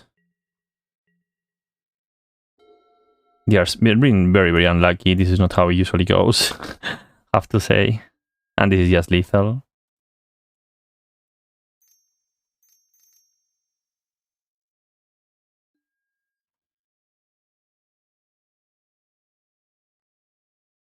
Okay, we were very lucky, I think. Especially on this last looting.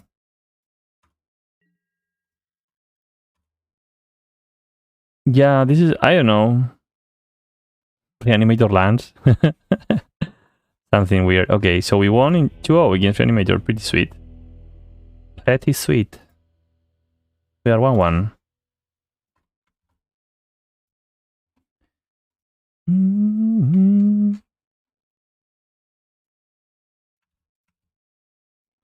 Alright, let's go next game.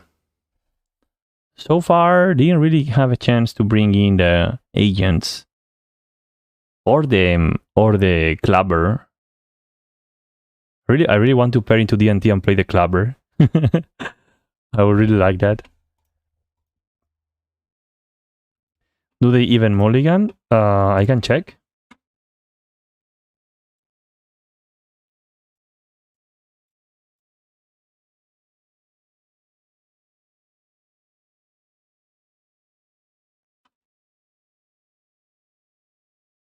Game 1, they didn't mulligan.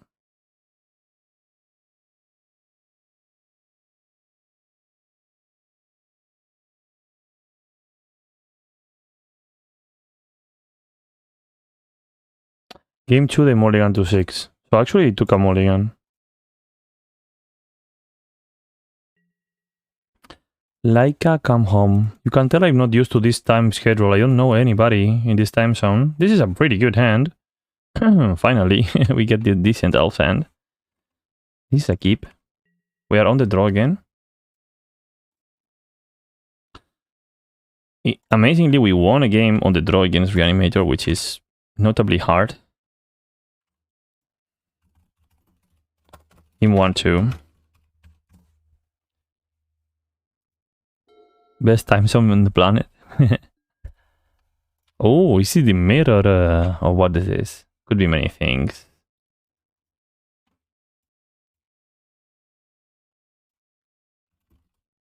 Could be many things, right? Benjavine. Oh, Madness. On the impact, one Madness them deck got to the top 8. It was pretty amazing to watch. TBH. So let's get our Reclaimer out.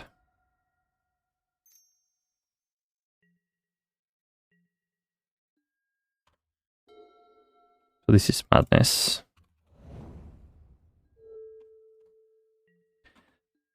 Oh, the Night Clubber can be amazing against Madness. I'm just realizing.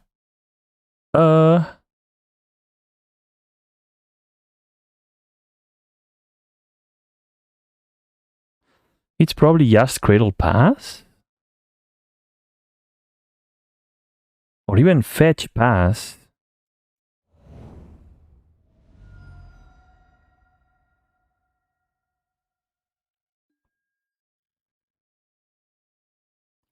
It's Fetch Pass, I think.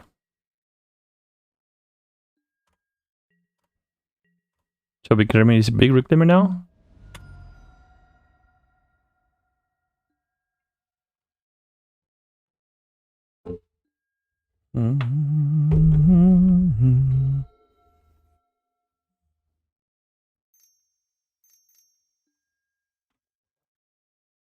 Maverick. Anches Rawaja. Oh, the Madness is going to be big.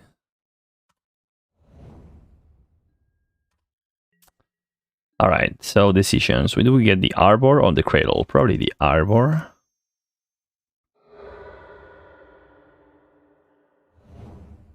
And now we combo. Yeah, maybe the Cradle was better.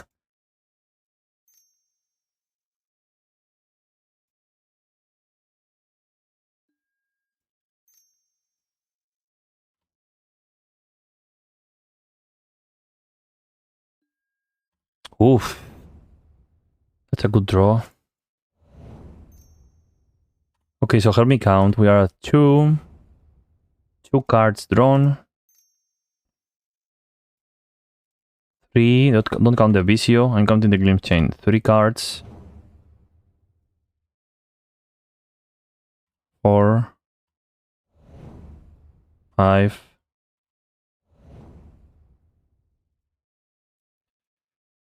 Okay, 5 cards. Do we get...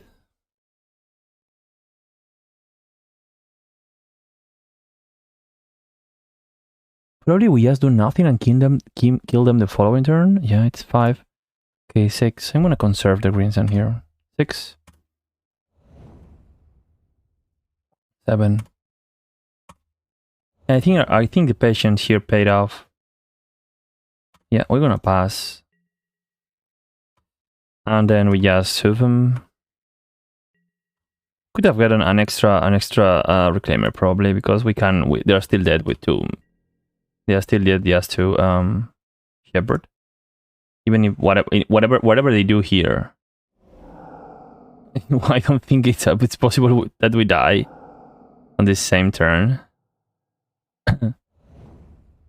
they are almost secure dead following one. So we drew 7 cards of that glimpse. That was pretty good. Yep. You have haste, but the combat phase already gone. Yeah. So that's why I wasn't trusting. I rather have the green sand rather than just shepherd, because he could just block and do shenanigans. Not that it's really gonna matter, but I'd rather have the hoof. Yep.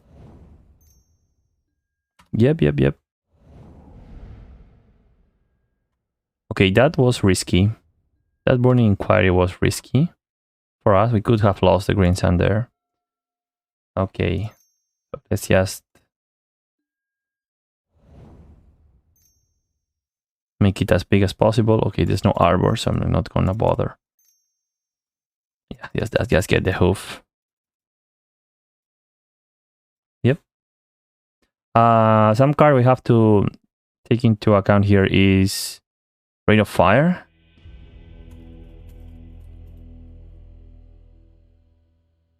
No. It's not Rain of Fire. What's the card? Firestorm? Yeah, Firestorm. That's the problematic card.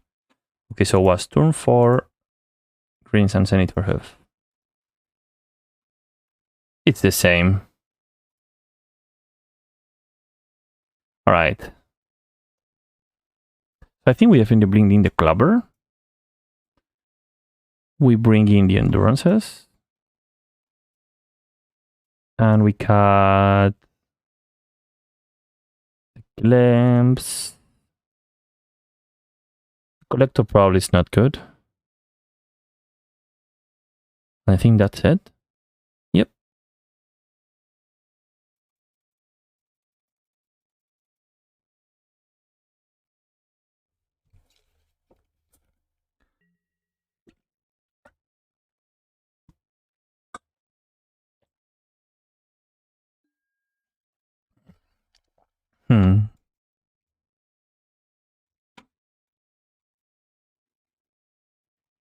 I do like double reclaimer. That's the reason I kept the hand. Uh-oh. Ooh. Alrighty.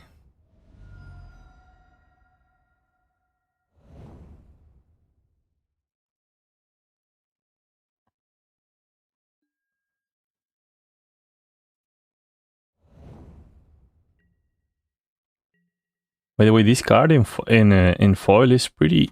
The Capena foil is pretty nice. I have to say, if there are any foil enthusiasts here, I just got my Japanese copies of this card and it's pretty nice. Okay. It's cast it for 2. Yeah, that's pretty amazing. So they're gonna madness something, Vengevine into play. That's a second creature, that means Vengevine trigger.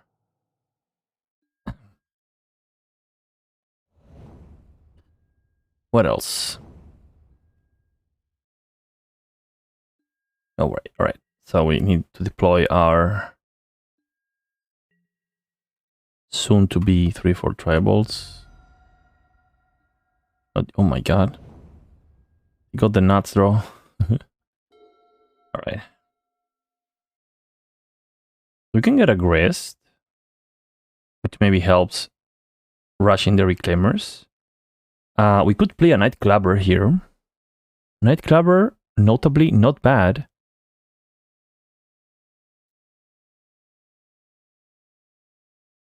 It's a 2-for-1.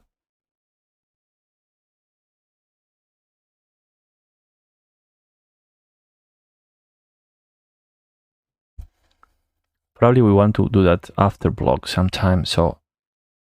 Alright, I'm gonna have to think about it. It's not that clear though, so we can play Forest, play Reclaimer Symbiote.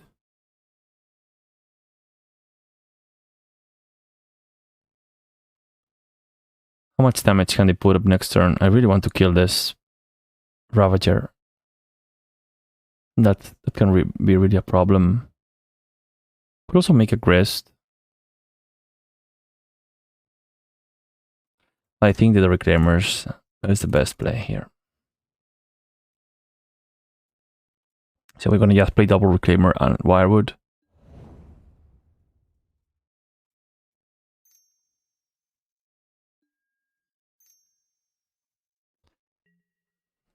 Yes, I just noticed the Clubber doesn't have. We need the double black to do what I want to do. So yeah.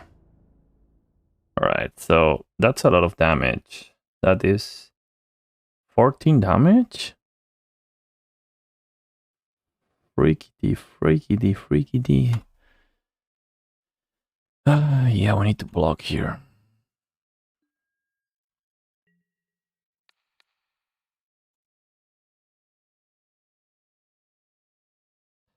Okay, maybe it's smarter to just block this.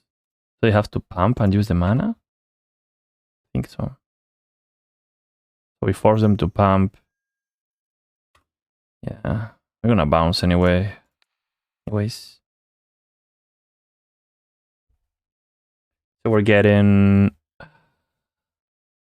11 damage here. It's a lot.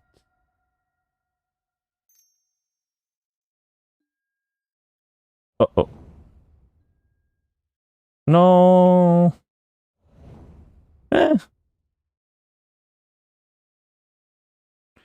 I really wanted that Nightclubber.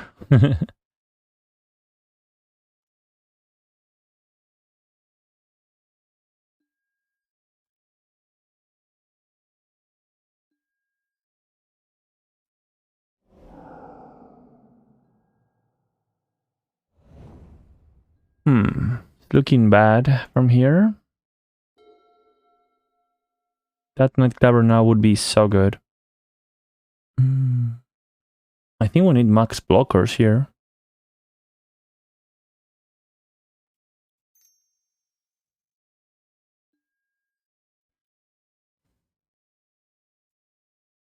Can we survive this?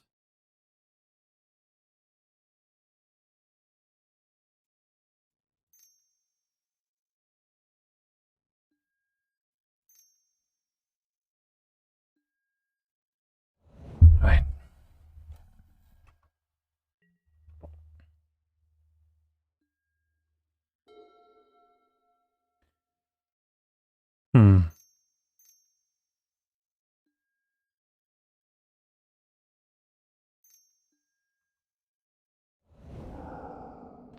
Oh.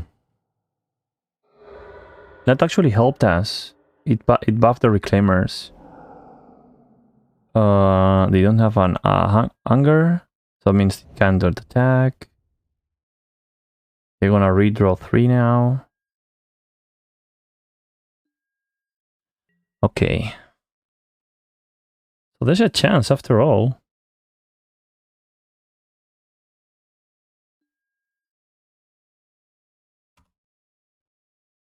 Get to draw 3.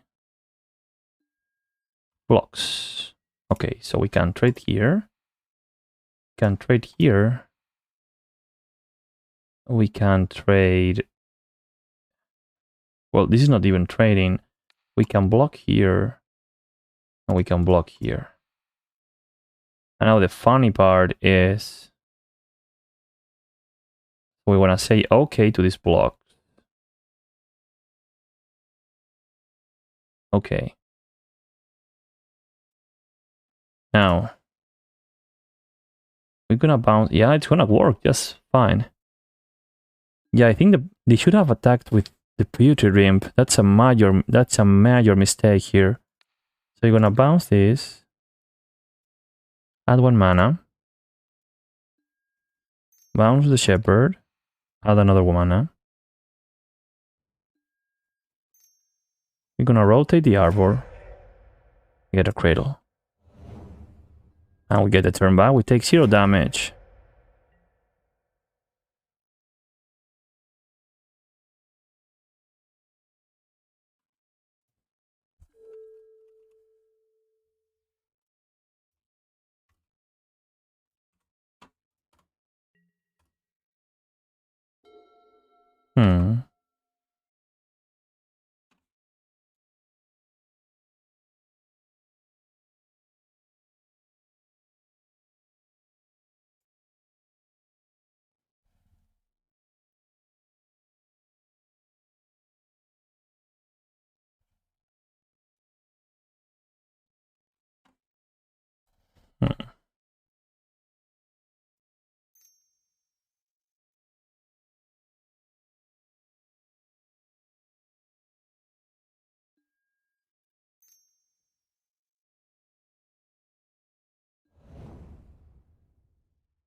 We survive, right?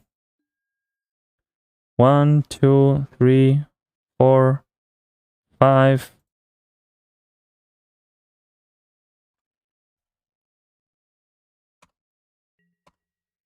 See? Maybe we have to even get a Vengevine.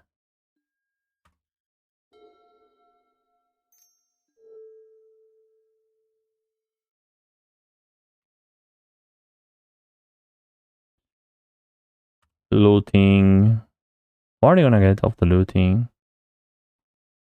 Ahí nos vamos.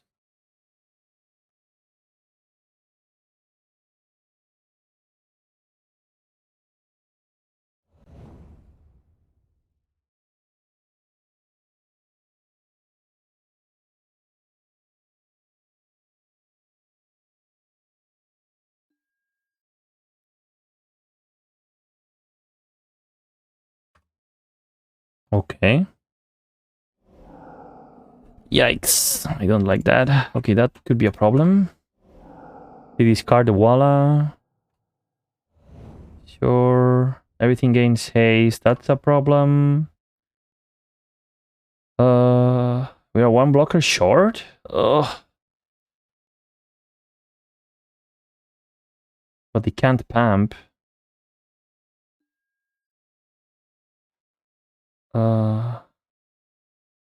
Right. Wait.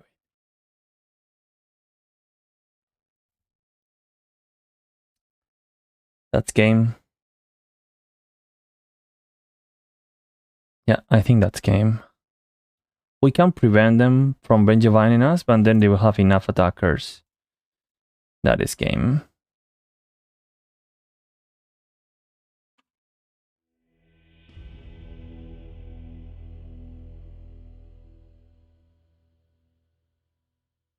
Alright. Let's resubmit. I think that's pretty close, even though they had such a good opener.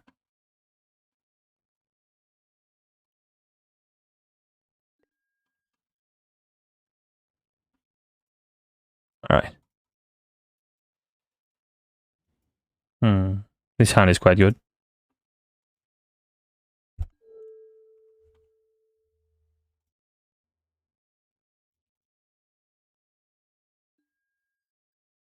Oh, second endurance is so good.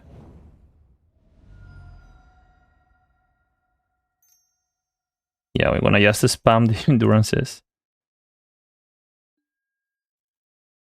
Yep.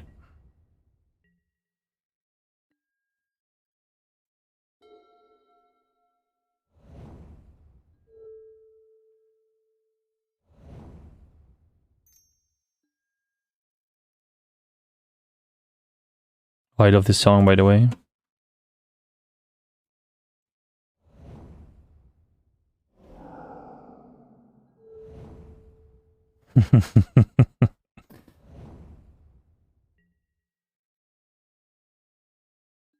Sure. Walla walla.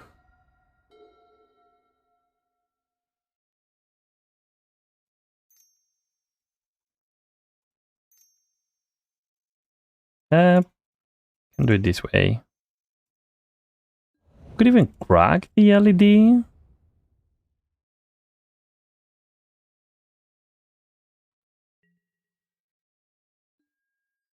I don't think it matters because they can't even, if they have anything with madness, they can't even cast it. So yeah, I don't think it matters. I will just let them attack and trade with endurance here.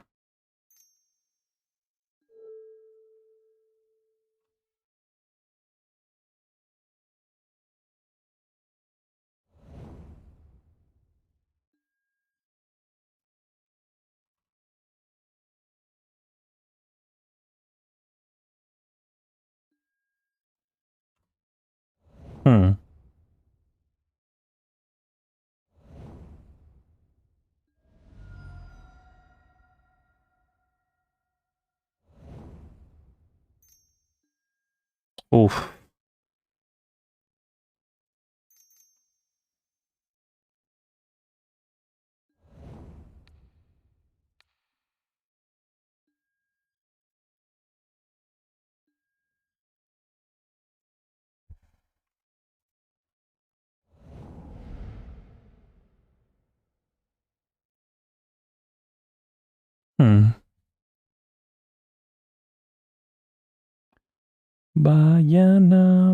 Okay, if they have two madness creatures in hand, this could be rough.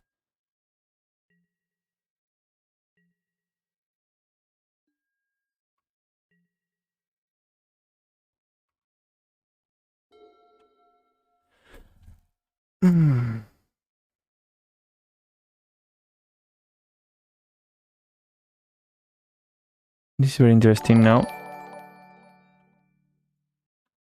Hey, Jag. Thank you for the follow. Okay, how do we want to play this? I actually want to deal with that hollow one, but I also want to progress the board. I'm gonna VCO first here. So I ideally don't want to use my Boseiju.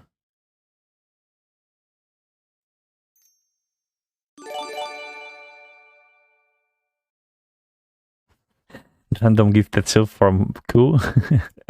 Thank you, Gu. Alright, so I think we're gonna get it all this turn. By get it all, I mean we're gonna Boseiju. Wait, is that the best way? Maybe you can do better. Build the deck together, sure. I have to change those prices. But sure. You can hop on Discord one day and we can build the deck if you want. Okay, I'm thinking, how about using 2 mana? Okay, how about using 2 mana? Alright. We go down to 1, we green sun for a shepherd, we tap 3 elves. We have 4. Ah, it's not enough. It will have to wait one turn then. Okay. So I really want to do this. And play this. Yeah, this game just, you know, you are definitely feeling the power of endurance here. And the triple Boseiju. The power of the triple Boseiju. You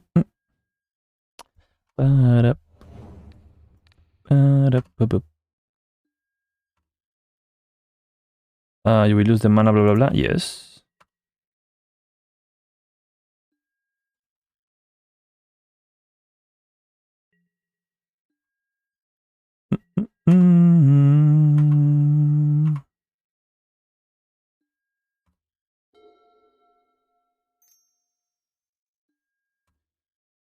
Looting. Oloro with the gifted sub. You forget the best emoji.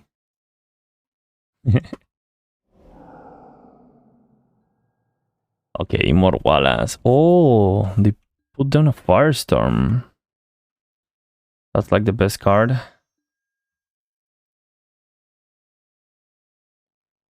Okay, so if we don't die here, we just get Hoof and win next turn. Is that right?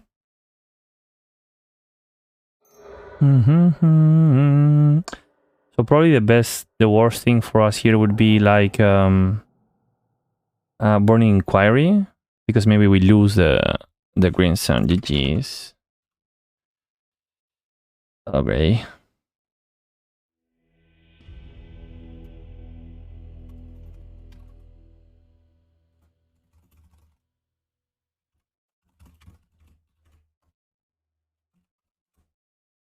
Alright. Okay, we are 2-1. That was pretty lucky. What turn was that? Turn 3. Sure. Turn 3. It was Green Sun Zenith for Hoof, probably. Okay. Terran Crypto. I like the nickname. Oh my god, the mulligans today.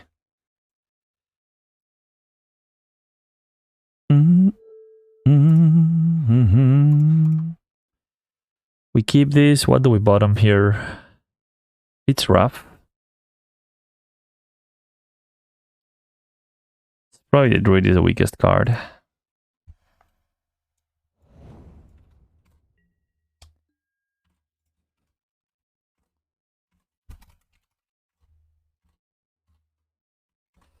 Alright, so we need to hit land here. We do hit land, perfect.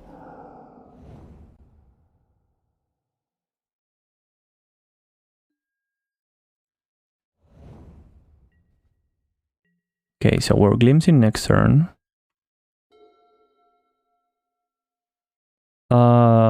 This is look like this looks like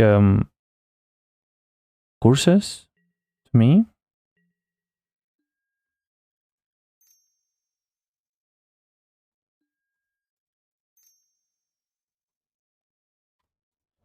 That's such a good draw.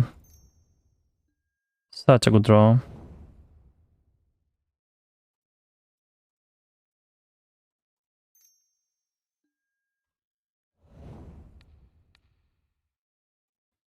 Three, 4. 4 cards drawn. Pretty good. So let's see if this is Black Saga Depths or is it Curses. I think we'll find out soon.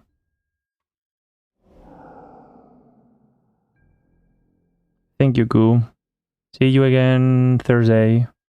And I probably stream the challenge this weekend, the showcase this weekend if I'm feeling comfortable. So see you then. Thank you again for all your support, man. You're awesome.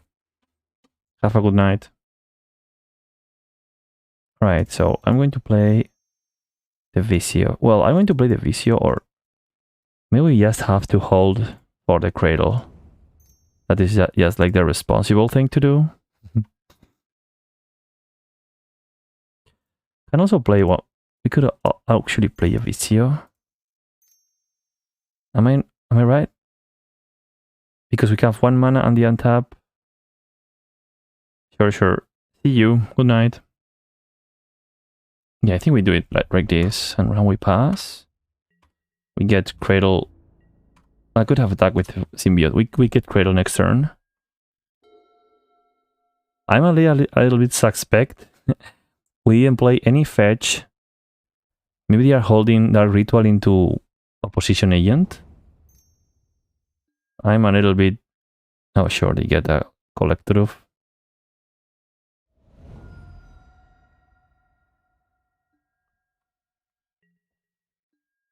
Yeah, it's not really anything. They're gonna do it this way.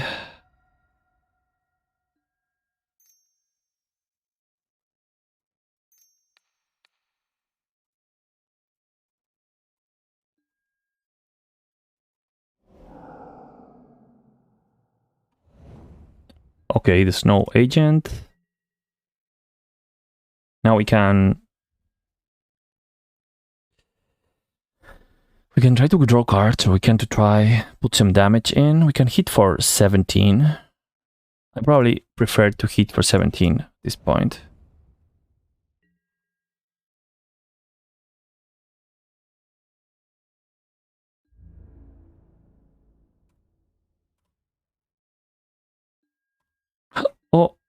Oh, dude.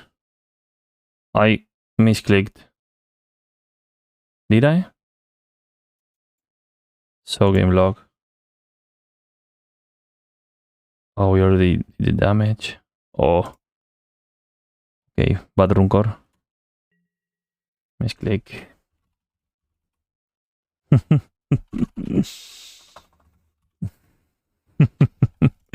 Sorry, guys. Okay, so we just draw the cards then. Nothing happened.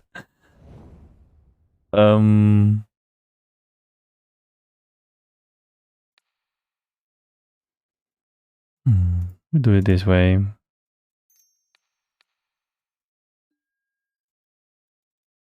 But I should have untapped the Reclaimer. And we will just pass here. We have a way to remove the ley line too. Or an artifact if they played, and they are just dead next turn if they don't play an engineer.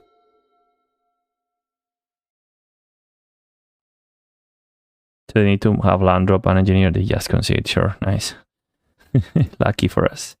Alright, so that was Dino Bash on turn 4, and we still don't know what they're playing. Yeah, I don't know what they're playing. Alright. We will assume is Black Saga, right? So we'll bring in Progenitus. At least one endurance to jump block. Yeah, we will assume that. Do we want opposition agent?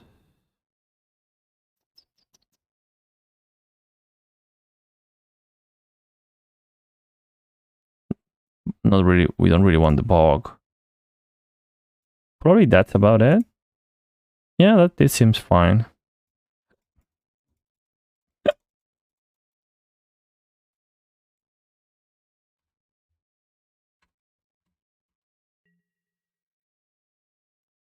Did we win the die roll?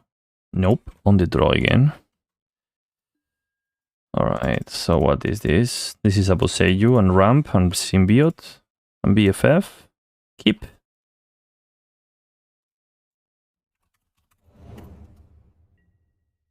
They keep the ley lines. Interesting.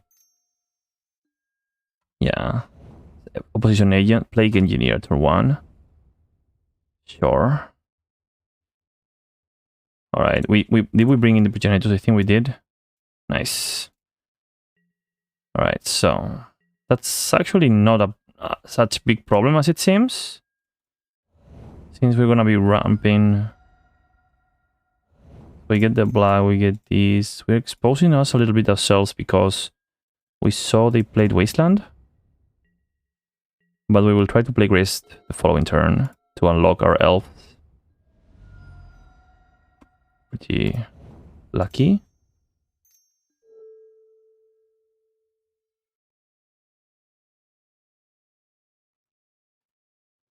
Oh, Wish Claw.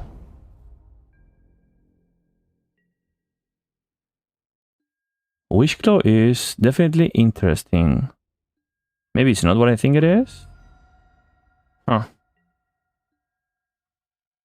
Okay, if we draw Green Sun...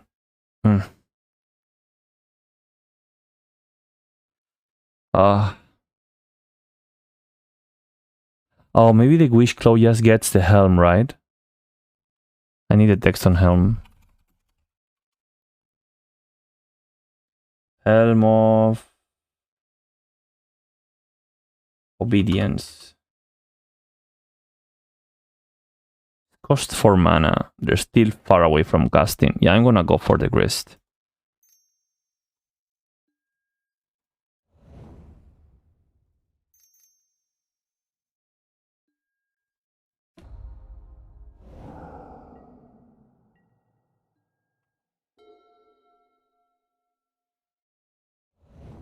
Ah, that's a pain. That's really a pain. Thoughts is me not really that interesting. Once we have the Grist.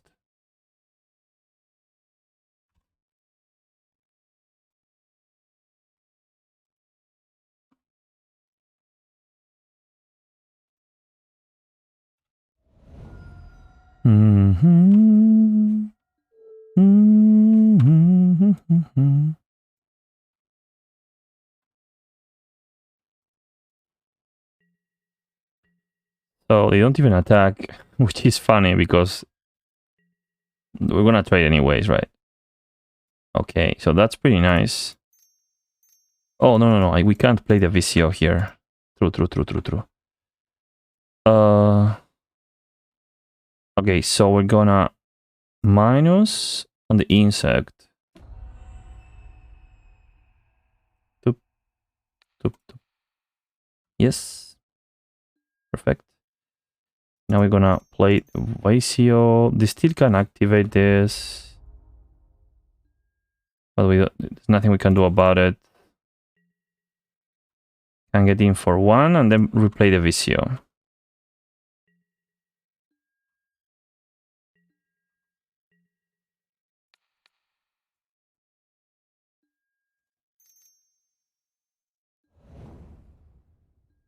Sweet. All right. I think we're good.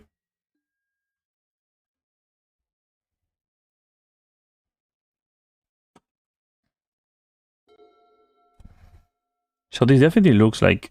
Okay, 3 mana. 3 mana means could be another engineer coming down.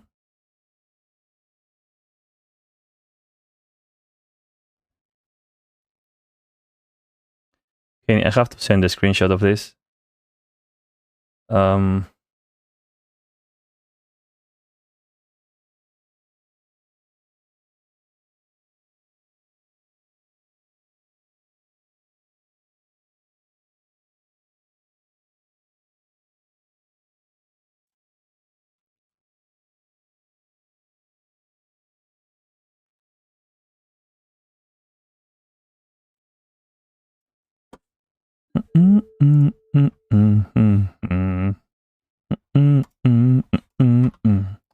The pass, this is so sweet.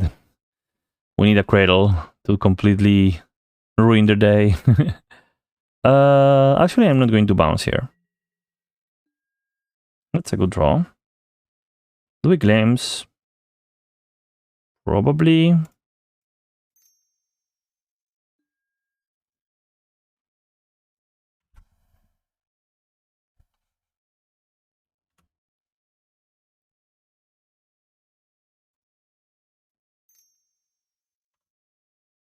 Nice. 1-drops are welcome. That is very interesting. Should we get... What? Reclaimer problem?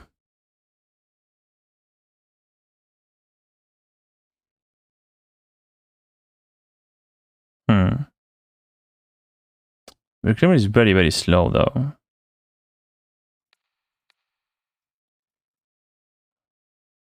Okay, so let's take the damage first in.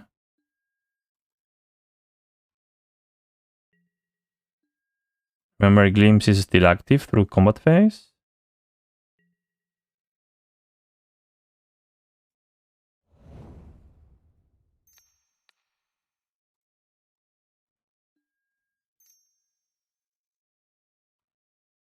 Draw 2. Cradle. Natural order, even better. Okay. So we plus and pass. Sweet. So that was draw 3.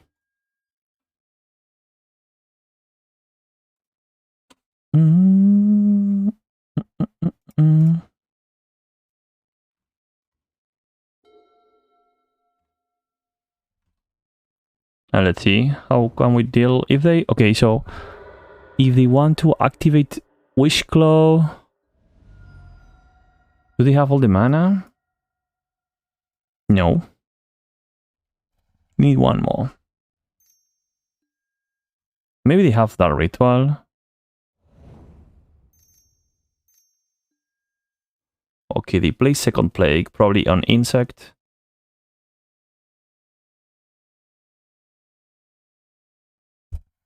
Yeah, I'm not gonna bounce. This has to be on Insect. Yep.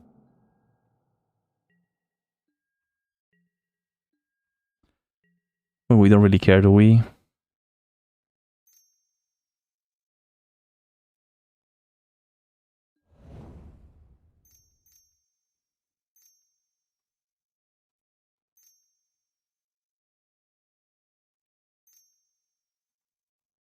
Oops.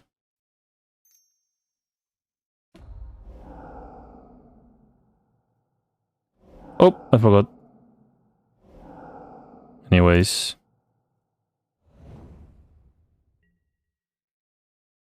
Yeah, I plus degrees that I forgot the plague was an insect. I wanted to sacrifice the insect, not the bircher, but yeah.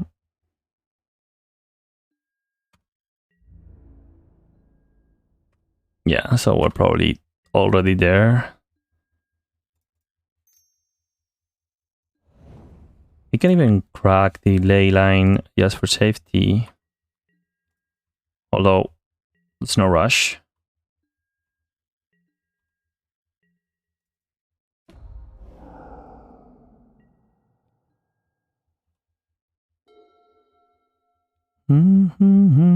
GG's, turn 7, Progenitus. Okay, so one last game of the night, and then we will raid Newton. Actually, since he already started the stream, I think we're going to raid him now, and I will finish the match off stream. It's already pretty late for me. I'm sorry guys, I usually finish my leagues on stream, but it's pretty late here in Spain. So thank you for everybody who tuned in. I hope you enjoyed my impact review and the metagame review. I will drop you off with my master Newton, and I will hang with him a little bit myself. So see you on Thursday or during the weekend for the showcase. Thank you, Oloro. I will raid Newton now, okay? Bye-bye.